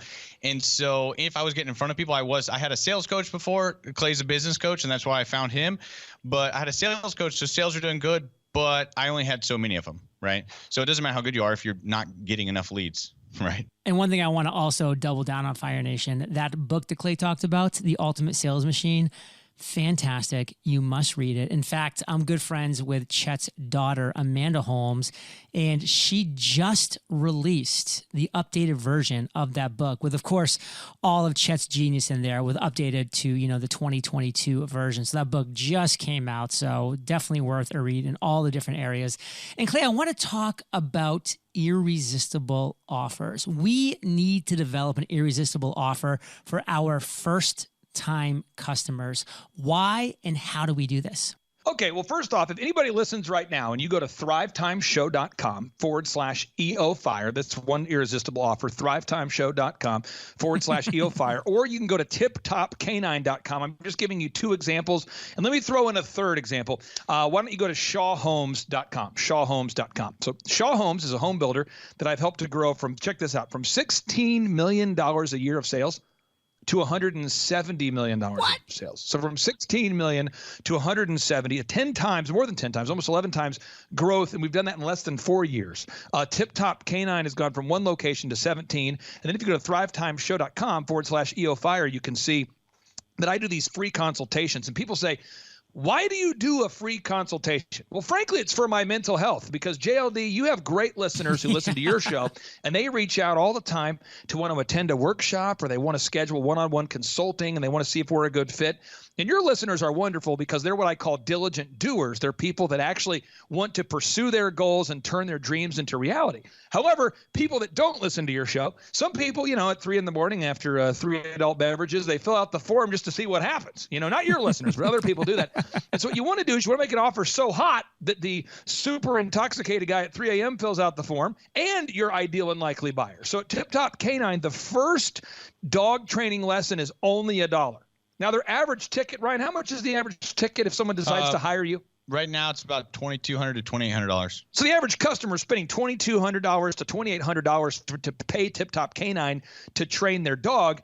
But before they decide to commit $2,200 to dog training, they want to see if it's a good fit. So the first lesson is $1. For Shaw Homes, your first consultation is free. Your 3D mock-up of your new home is free. They have all sorts of a free tour, a free interactive experience. That's free. Or in the case of thrivetimeshow.com/EOFire, my first consultation is free. So what you're wanting to do, if you're listening right now, you want to think about what's something that you could offer that's so hot, so irresistible, so amazing that you want to try it out. You'd actually be able to modify someone's behavior. Let me give you one more example. I was recently in San Diego, where you're from, JLD. I was in San Diego, and I was not wanting to have a delicious piece of Asian cuisine. I was not thinking to myself, you know what? I want Asian cuisine right now. But I happened to be walking in this mall area, and the guy comes out and says, would you like a free sample? And I'm thinking, well, okay. And I tried the sample, and it was phenomenal. And then it occurred to me, I think I'm hungry. And I ordered a meal. But that free sample, it was a generous sample now. It was an ample sample that my human mind could handle. It was so good, though. And I'm not kidding. I wasn't thinking about having Asian cuisine, but it was so good it altered my behavior. And it was like a tractor beam from Star Wars, and I couldn't pull out of it. And I'm like, oh, no. Next thing you know, I'm ordering the meal. It was phenomenal. So everybody out there, if you go to your website, think about your business right now, folks. Think about it. What is an offer that you could offer that's so hot, so irresistible that people can simply not resist it? An ample sample. That is definitely going to become part of my vocabulary. I love it for all the reasons. And once we've figured out getting quality leads, once we've figured out our irresistible offer, how do we scale, Clay? How do we grow exponentially? Well, the thing with Ryan's business that was challenging is he's sort of a dog genius. You know, he knows how to train a dog and the proper way to train a dog and matriculate and coach up the dog so the dog is well behaved. And then the owner goes, wow, my dog used to eat everything. My dog used to eat my beautiful wife's wedding dress. My dog's eating my shoes. My dog won't stop urinating in the house. My dog's crazy. And then they get the dog back, and it's a well-behaved dog. So the question is, how do you build a system so that other people who are not you can learn how to train a dog with the level of quality that Ryan can do? So it became sitting down with Ryan, and I'll let Ryan explain in more detail. And this was the part of the process that I don't think he was passionate about, and that I wasn't passionate about it. But in order to achieve financial freedom and time freedom, we had to turn everything into a checklist, everything into a process. And so we had to grind through the process of building a checklist and a process for everything. And now when somebody buys a Tip Top Canine franchise, and correct me if I'm wrong, Ryan, but I think almost everybody who owns a Tip Top Canine franchise now previously was not a dog trainer. Oh, every single one of them was not. So we got like a former mortgage banker who bought a Tip Top Canine franchise, and now he's making more money training dogs than he ever made in the mortgage industry. And that's because the systems are so tight. So, Ryan, maybe you could explain what that process was like, because I know it was arduous, it was tedious, but now it's created financial abundance. Yeah. So, like I said, it wasn't my passion. My passion was training dogs, but we took basically a 2-page outline into a 60-page process manual, and then checklists for our boot camps, process and structure and outlines for our private lessons, for our take-home training, the sales script, our call center scripts, literally everything painstakingly sitting down and just line item by line item creating those scripts for the call center. And the sales was probably the biggest thing, because it took me, or even training my trainers, it used to take me 6 months to do what we do in 6 to 8 weeks now. So now what's happening here, and this is so powerful, JLD, is there's a book called The Checklist Manifesto that I encourage everyone to read. The Checklist Manifesto is written by Atul Gawande. And what he talks about in that book, and this is wild, okay? He talks about medical professionals that were able to dramatically decrease the amount of deaths in hospitals as a result of following a checklist. He talks about architects. They were able to decrease structural problems as a result of using checklists. He talks about aviation experts, pilots, that were able to decrease the amount of errors they had by following checklists. And he talks about in his book that most people don't like following a checklist. And he writes here, and I'm quoting, he says, the volume and complexity of what we know has now exceeded our individual ability to deliver its benefits correctly, safely, or reliable without a checklist. He says, we don't like checklists. They can be painstaking. They're not too much fun. But I don't think the issue here is mere laziness. There's something deeper, more visceral going on when people walk away, not only from saving lives, but from making money. It somehow feels beneath us to use a checklist, an embarrassment. It runs counter to our deeply held beliefs about how the truly great among us, those who we aspire to be like, handle situations of high stakes and complexity. The truly great are supposed to be daring. They improvise. They do not have protocols or checklists. He says maybe our idea of heroicism needs updating. I just encourage everybody out there, if your business feels stuck, you want to sit down right now, make a list of all the things that you have to do on a daily basis that are, I call it crap, but core, repeatable, actionable processes. It's crap. Core, repeatable, actionable processes. Anything that you do that it's tedious, repetitive tasks, and find a way to make a checklist or a system out of it so that you can teach a new employee, a new hire, or in Ryan's case, a new franchisee how to do it quickly. And in my office, every position we have JLD in my offices, we can teach somebody how to do that job in 15 hours or less. And that's my goal. And then the Tip Top Canine franchise, when people go to tiptopcanine.com to learn about buying a Tip Top Canine, from the time that somebody shows up as a mortgage banker with no knowledge of training dogs to the time they leave as an expert dog trainer, I believe, Ryan, it's 6 weeks now? 6 weeks. 6 weeks. So that's what you want to do is you want to build a system. It's kind of like reverse college. College, no matter what you want to learn, it takes 4 years. In the world of entrepreneurship, you want it to take no longer than 4 hours if you can. I will say this. I must kind of be a weird person because I love checklists. I love checklists. Listen, yes! I've always loved checklists, and I think there's a reason for it. While you were talking, Clay, I was like, why do I love checklists? I love checklists because I hate having to do something a second time or a third time. I hate doing something wrong and being like, I've got to start back over again. I literally hate that feeling. And so, man, give me a checklist because I will go through step by step by step, and I will be happy the whole time knowing that I'm doing it right the first time. That is so important to me for some reason. And Fire Nation, I hope it becomes important to you, and I hope you stick around because we're dropping value bombs when we get back from thanking our sponsors. We all know how important engagement with our audience is. As creators, finding effective ways to provide value while also being able to interact in real time is a challenge. But now there's Speak Easy. Speak Easy is an app that allows you to organize your own live talk show. It's made by creators for creators and is uniquely built to help you monetize your audience. Whether you use it for live podcasting, show recordings, or hosting premium content people can subscribe to, Speak Easy has you covered. Want to stream private shows for select attendees? You can do that too. All you have to do is download the app, go live, and you'll be connecting with an interactive audience immediately.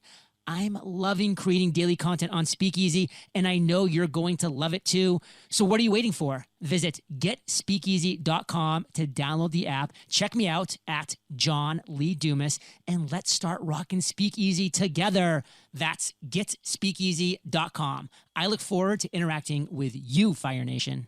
Feeling connected to your team is a must, but with employees and contractors all over the globe, feeling that connection can be tough. Not to mention the software you use can sometimes make you feel out of sync, like you and the rest of your team aren't on the same page. And when a team is disconnected, your customers pay the price. If the software you're currently using is sharing out-of-date data on your business or your customers, that equals trouble. Or maybe you feel like your software is making it impossible to see the full picture. If that's the case, then listen up. Customers end up bearing the brunt of this disconnection, meaning a great customer experience is lost, sometimes forever. Ready to get your team on the same page? HubSpot transforms everyday conversations, strategic decision-making sessions, and everything in between into moments customers feel good about. With a lovingly crafted suite of tools, you can seamlessly connect your team so everyone has access to the same data, and you're able to focus on what really matters, your customers. Learn how HubSpot can help your business grow better at HubSpot.com. Clay, Ryan, we're back, and I want to talk about hitting the repeat button. This is something that, Clay, you do so well with yourself and with your clients. How can we systemize repeatable success? Well, what you do, and I'll just give you an example. I want to brag on Ryan's wife for a second. You know, when I first told Ryan and Rachel when they were new clients, I remember it was, and in this meeting, JLD, it always goes over really badly or really great. And it's going to be, it's like you go one way or the other in this meeting. And I tell the clients, I say, now listen, Now that we have more leads, now that we have the branding improved, the branding looks great, the website looks great, leads are coming, and now we need to install call recording. Now, this show's recorded, right? So anybody can listen to the show and they can say, that guest was terrible, or that guest was awesome. But anyway, the audio of this show lives on for a long time. All right, so everybody hears how this show goes. It's one take. We're not editing it. You just hear it as boom. It's live. Boom. So when you're doing calls, though, sales calls, you say, thank you for calling Tip Top Canine. This is Clay. How can I help you? The way that someone answers the phone is a big factor as to whether that customer becomes a customer or not, whether that lead converts into a customer or not. If the person answering the phone sounds sarcastic, unengaged, disengaged, unfocused, if they sound confused, if they sound unaware, uninformed, uneducated, the ideal and likely buyer that you worked so hard to woo and to wow, that lead that you tried to generate becomes a dormant lead, a dead lead, and the lead dies on the vine. So what we had to do is install call recording. I recommend a company called clarityvoice.com, clarityvoice.com, but you can use whoever you want to use. So we put the call recording in place. Then we have to follow this. We have to write a script. So the team has to follow a script, and the calls have to be recorded. And Ryan's wife, Rachel, she not only insisted that the calls were recorded, and she insisted that the team follow the script, but she did it with a spirit of excellence and joy. And now he has an incredible call center. So anybody who owns a Tip Top Canine franchise, they no longer have to answer their own phones at all. And Ryan, maybe you could talk about that process, because most business owners, when you tell them that their team needs to follow a script and that the calls need to be recorded for quality assurance, most business owners say, that sounds terrible. Yeah, so it was still every Sunday our office manager listens to recorded phone calls, and then they play them on Monday, right? Boom. So as a team, they're going over all the calls to make sure everyone's following the script, and it handles about 98% of all the issues. And then what we did with Clay is we're on like version 17, is to start with every week we come in and be like, hey, this is what broke. Hey, this is what broke. And then after listening to the calls, you could see where they couldn't make it, and then we just kept tweaking that. 17 iterations. So we're on version 17 of the script. And then once Correct. we finally set it, we've been able to stick with that consistently. Yeah. But early on, we were doing a lot of changes. And now, JLD, the one thing we're working on with Tip Top, which is exciting, is for a variety of reasons, a lot of people are wanting to leave a corporate America. I think a lot of times it's because people listen to great shows like yours, and they start to say, you know what, I want to own my own business. For one reason or another, they're tired of the corporate, compliance, and they feel like they're done working for the big box store. They want to go own their own thing. And so now, Ryan, today, I would say about every week, it seems like you're meeting with somebody who wants to open a Tip Top Canine and trying to figure out if they're a good fit or not. And really, we're scaling the business to a level where financial freedom is now 100%. Like Ryan and his wife, they now have financial freedom. They now have the time freedom to go back to where we started, to now you can focus on your passion. And I believe, Ryan, you just recently purchased some chickens. Am I correct? Yeah, I did. I bought some chickens. So now he's pursuing his passion, which is chicken buying. Do you like fresh eggs? Is that anything to do Oh, with it? love the fresh eggs. Okay, got it. Okay, Love that's it. good. Oh, we eat like 4 or 5 eggs a day. So, Clay, you teach entrepreneurs how to create branding that enhances, not diminishes, we're talking enhances perceived value. Tell us more. Yeah, so we're going to go right now, and everyone to go to shawhomes.com. We're going to go to shawhomes.com. We're going to go to tiptopcanine.com, and we're going to go to oxyfresh.com. These are 3 brands that I work with intimately, so I'm trying to give you some examples here. If you go to oxyfresh.com, oxifresh.com, we just now passed 475 locations. Can I get an amen? Folks, this business went from 1 location to 475 locations. And whether you like the website or not, that's up to you. You go to the website, oxyfresh.com, and if you look at it and go, that is terrible. Well, you know what? You're correct, because you're the consumer. And so you as a consumer are going to decide whether to buy or not buy from a business almost instantly. It's the first impression, all right? Then you go to tiptopcanine.com, and you're going to decide whether you're interested or not interested based on that first impression. Another example would be shawhomes.com, the home builder I was telling you about. So what we have to do with branding is we have to understand that branding is simply a perception. So the way I describe branding is a good friend of mine named Michael Levine. He used to be the PR consultant for Nike, for Pizza Hut, for Michael Jordan. Check this out, folks. For George Bush and Bill Clinton. So if you don't like George Bush, you don't like Bill Clinton. Either way, he did both. He worked with both sides. And one of the things he told me is he said, Clay, branding is nothing other than gift wrapping. So he said, if you were to give a woman a ring and you gave her the ring and you gave it to her and it was packaged in a Kmart box, no offense to any Kmart employees out there, but if you got on one knee and you said, will you marry me? And you pulled out the Kmart box, a lot of women would go, did you buy my ring at Kmart? Are you kidding me? You know, they would reject the packaging. Now, if you got on the knee, on the one knee, and you got out and you pulled out a ring and you presented it in a Tiffany box, they would go, oh, wow, this is awesome. And there would be an immediate reaction. So what's wild, though, is if you were a very deceitful person, and none of your listeners are, but you had a really, really cheap ring that you bought and you put it in a Tiffany box, most people would perceive the ring, the cheap ring in the Tiffany box, as having higher value than the ring, even a high quality ring, put it in a Kmart box.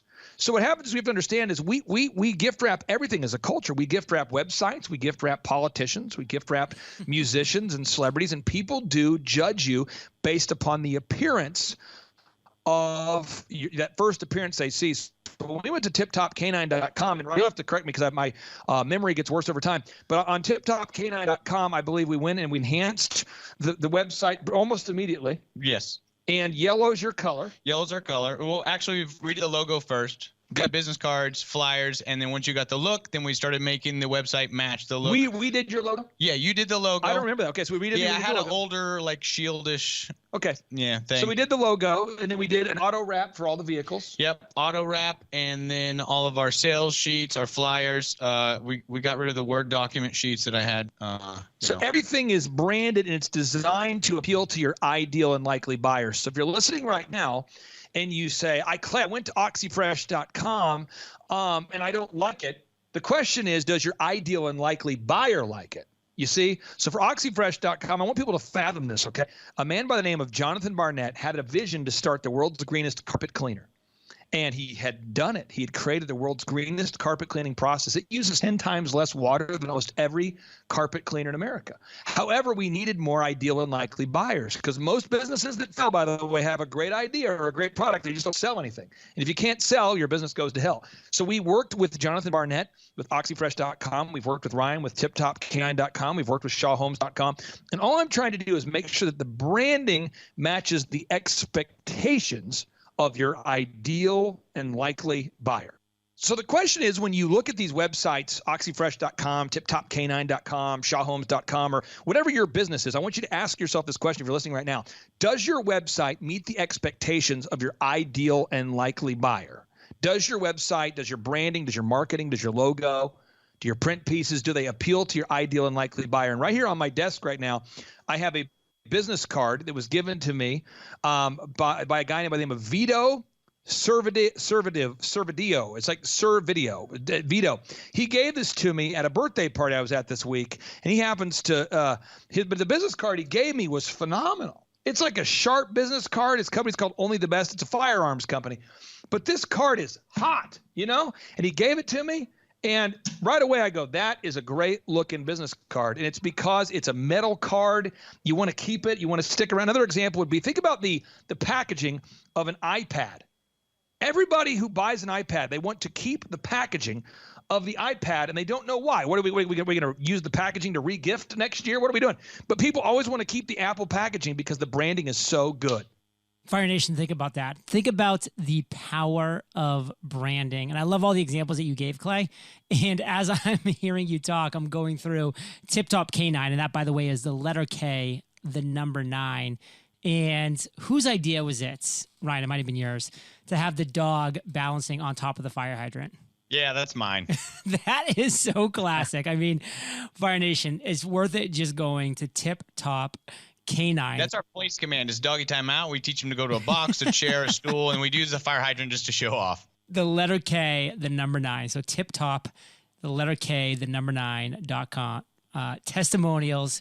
And as always, Clay just crushes it with testimonials as well. And I'm looking at all these testimonials you have. I mean, it's literally countless, but I mean, it's like, wow, if there's this many testimonials, this must be the best canine trainer literally in the world.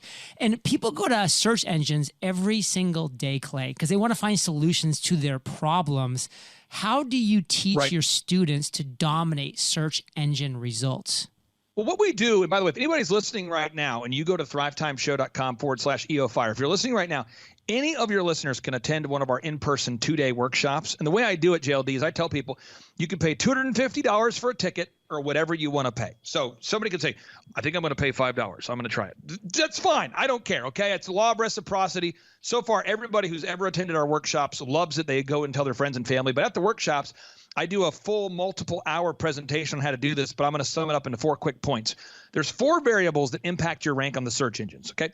Variable number 1, you have to have a website that is canonically compatible with Google's compliance standards. It has to be canonically compliant, or you would call it Google compliant. Does it adhere to the Google standards? Does it follow their canon of rules? Is it canonically compliant? The second, is it mobile compliant? What? By whose standard? By Google standard. Is your website mobile compliant? The third is whoever has the most original HTML content, whoever has the most original relevant HTML content, that's hypertext markup language content, gets to be top for that subject. And 4, it's whoever has the most objective reviews.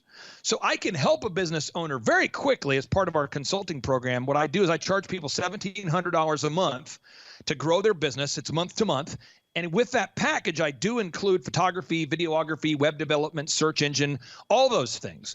But where I make my money, JLD, being very transparent with the listeners, I make a 20% margin with every client I work with.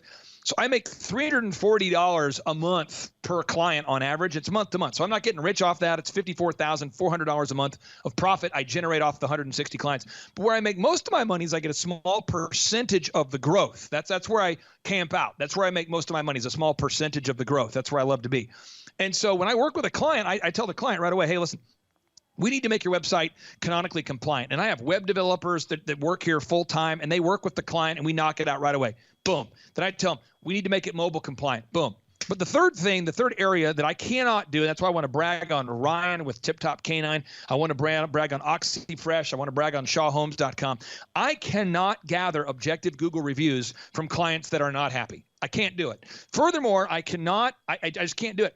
I cannot write original HTML content for a client unless they either do it themselves or they encourage my staff to do it for them. So I'd say 95% of my clients, JLD, they prefer not to write massive amounts of keyword-rich hypertext markup language content, so they have us write it for them. And then, the Google reviews, that's something that Ryan and his team get. They get video reviews and Google reviews. Ryan, can you kind of explain the process that you use to go about getting those reviews and why you've chosen to have my team write the content for you? Yeah, as far as choosing you guys to use the content is we started out writing our own content, and that's not fun. Soul sucking. Yeah. So we had a lot of other stuff to do, so that's definitely not worth it in my opinion. But Now getting the reviews. What about getting the reviews? The reviews. First off, we got to wow the client. I got to really bring it when we train their dog, either when we boot camp it and take it and train it or do the lessons. Yeah. And then we just ask them. We ask them for a review, and my people, they all get bonuses if they get reviews. They get pretty hefty bonuses. So you provide a wow, and then you ask for the review. Yeah, we provide a wow and ask for the review. Now, I'll say this here, JLD, real quick. I want everyone to look this up. Type in carpet cleaning quotes into Google, folks. Type it in right now, carpet cleaning quotes. Did you know that OxyFresh.com, one of my longtime clients, they're the highest and most reviewed business in America of any type. Wow, 236,973 reviews. And someone says, that's hyperbole. Look it up, folks. I'm telling you, I give you facts. That's a big part of the Chet Holmes Ultimate Sales Machine experience, by the way. Big shout out to the Chet Holmes legacy, to his daughter, to anybody connected with that organization. They are the best. But I'm telling you, you got to get those reviews. It's called puffery if you're making stuff up. You want to cite your sources, okay? That's why I give people examples, ample examples that the humans can handle. Also, it's very important to understand this. When you go to thrivetimeshow.com, do you know in 2006, that was the first year that a client called me and said, could you help me grow my business? And at that point, JLD, I had built America's largest wedding DJ entertainment company. I had built a massive photography company. I'd built a commercial real estate business. I'd been building my own companies. I never wanted to be a marketing consultant, business growth guy. And I remember I had a dentist and an insurance agent. They said, could you help me grow my business? And this, as God is my witness, this dentist tripled the size of his dental practice. And I said, hey, Dr. Lindsay, could you record on video about your growth? Because no one's going to believe it. And he goes, yeah, sure. So I put it up there, thrivetimeshow.com. Then I talked to the insurance agent. I said, hey, no one's going to believe you're Oklahoma's largest insurance agent where you used to struggle. Could you record a video? Boom. So if you look at those videos, as of right now, as of today, we now have over 2,000 client success stories where we have over tripled the size of someone's business. They're all documented. And JLT, that's why I believe that our program is so successful. One, because the current clients know, wow, other people can do it. I can do it too. And the other thing is that people have seen the validators and they know, wow, the proof is in the pudding. Success leaves trails. And it's all documented right there at thrivetimeshow.com. Fire Nation, thrivetimeshow.com/EOFire. I mean, check it out. He has so much stuff going on there. Ryan and Clay, I mean, I want to end with a bang here. Let's take our time because, I mean, there's just been so many value bombs. I just don't want any to sneak through the cracks here. But let's start with you, Ryan. What is the one major takeaway that you really want Fire Nation to get from everything that we've talked about, from all the value bombs we've dropped? What do you want to make sure our listeners really understand? Yeah, I would say I want them to really understand that it doesn't matter how good you are at your craft. If you don't have repeatable systems and they're not scripted out, you're not going to succeed in replacing yourself. So it doesn't matter how good you are. You just own a job. You don't necessarily own a business. We tripled our income, right, while growing to 17 locations and doing product support and doing a call center and billing support for the locations. So that was in 5 years. So we tripled my location while we're training 17 others. So I couldn't have done that without hard system. Clay, bring us home. What is it you really want to make sure Fire Nation gets in this conversation? Give us that strong call to action so we can have more success stories from you, Fire Nation. Our listeners, take action. Well, you got 3 ways that you can get rich that you people always say, can I get rich quick? I can definitely guarantee that somebody can become wealthy if they follow these proven systems. I can do that. And by the way, if you start working at the age of 20, and you want to become a millionaire by the age of 40, you need to save about $175 a day. I know that because I've done the math. Okay, so you need to save $175 a day and then don't die. That would be your stop, drop, and roll, look both ways while crossing traffic, that kind of thing. Okay, but you save $175 a day. But if you want to get wealthier faster, what you want to do is you want to look at the 3 situations. One, you could go out there and open your own business, okay? And that's the thing I specialize in teaching people at thrivetimeshow.com/EOFire. I can teach you how to grow a successful company. So if you have a company, you want to grow it, that's what I do. I'd love to help you. Boom. The first consultation's free. The workshops are interactive. You can learn more. But again, the first consultation is free at thrivetimeshow.com/EOFire. 2, you could buy an existing business model. You would call that franchising or licensing. I gave you 2 examples today, but there's other ones I didn't give you. I mean, you could become a State Farm agent. You could open a Tip Top Canine. You could open up a Domino's Pizza. You could open up an OxyFresh. The reason why I wanted to have Ryan on today's show is he's a client I've worked with for a long time. We've successfully helped him to franchise, and it's pretty awesome what he can do, and it's less than $50,000 to open up a location. And there are some franchises you can look into, like buying a McDonald's is over $2 million today. So, buying a franchise is a great option. You just want to make sure it's affordable for you. And the third thing you can do, and this is something I don't know that I can't do it. You have to be a genius. Now, somebody out there says, I am a genius. That's great. But I'm talking about like Steve Jobs invented, the modern computer systems that we have today. He's a genius. He revolutionized the music industry. He's a genius. Michael Jordan could play basketball in a way that Marvin Gaye could sing.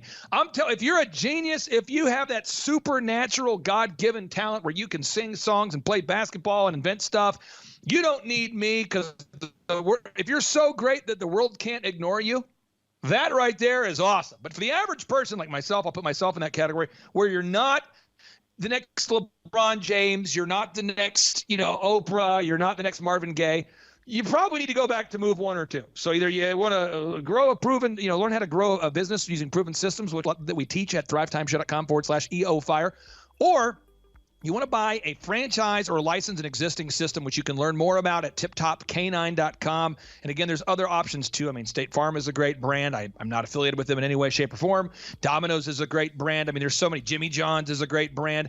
What I like about Tip Top, though, is it's $50,000 or less, whereas a lot of the other opportunities that exist in franchising do cost people millions of dollars.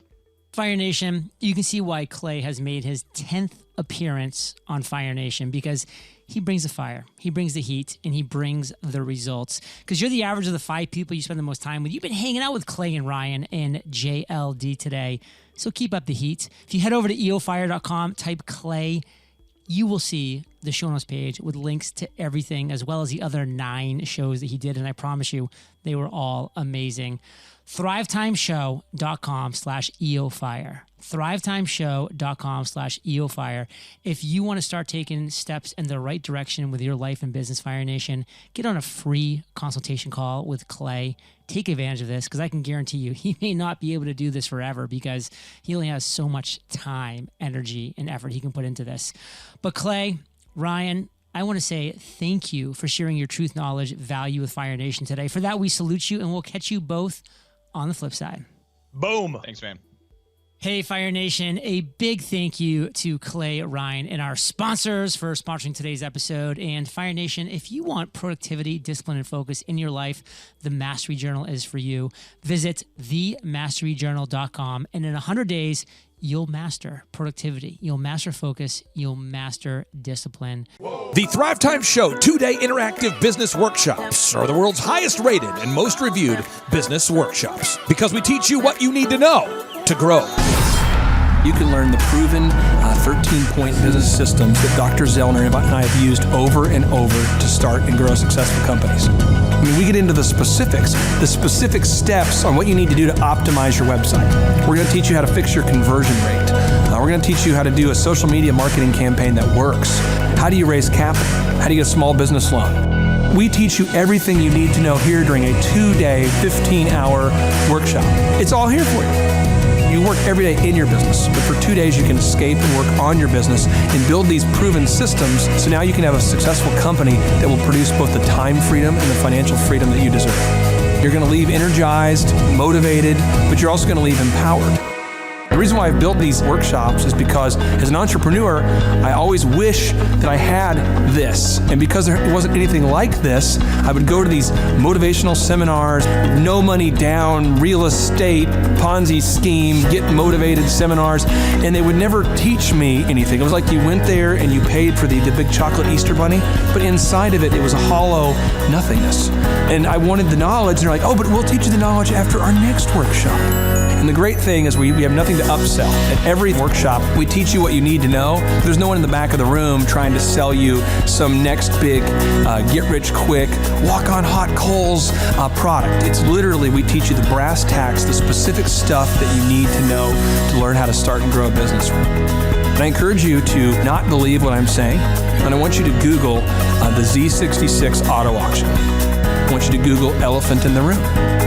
Look at Robert Zellner and Associates. Look them up and say, are they successful because they're geniuses, or are they successful because they have a proven system?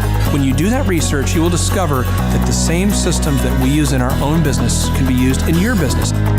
Come to Tulsa, book a ticket, and I guarantee you it's going to be the best business workshop ever, and we'll even give you your money back if you don't love it. We've built this facility for you, and we're excited to see you.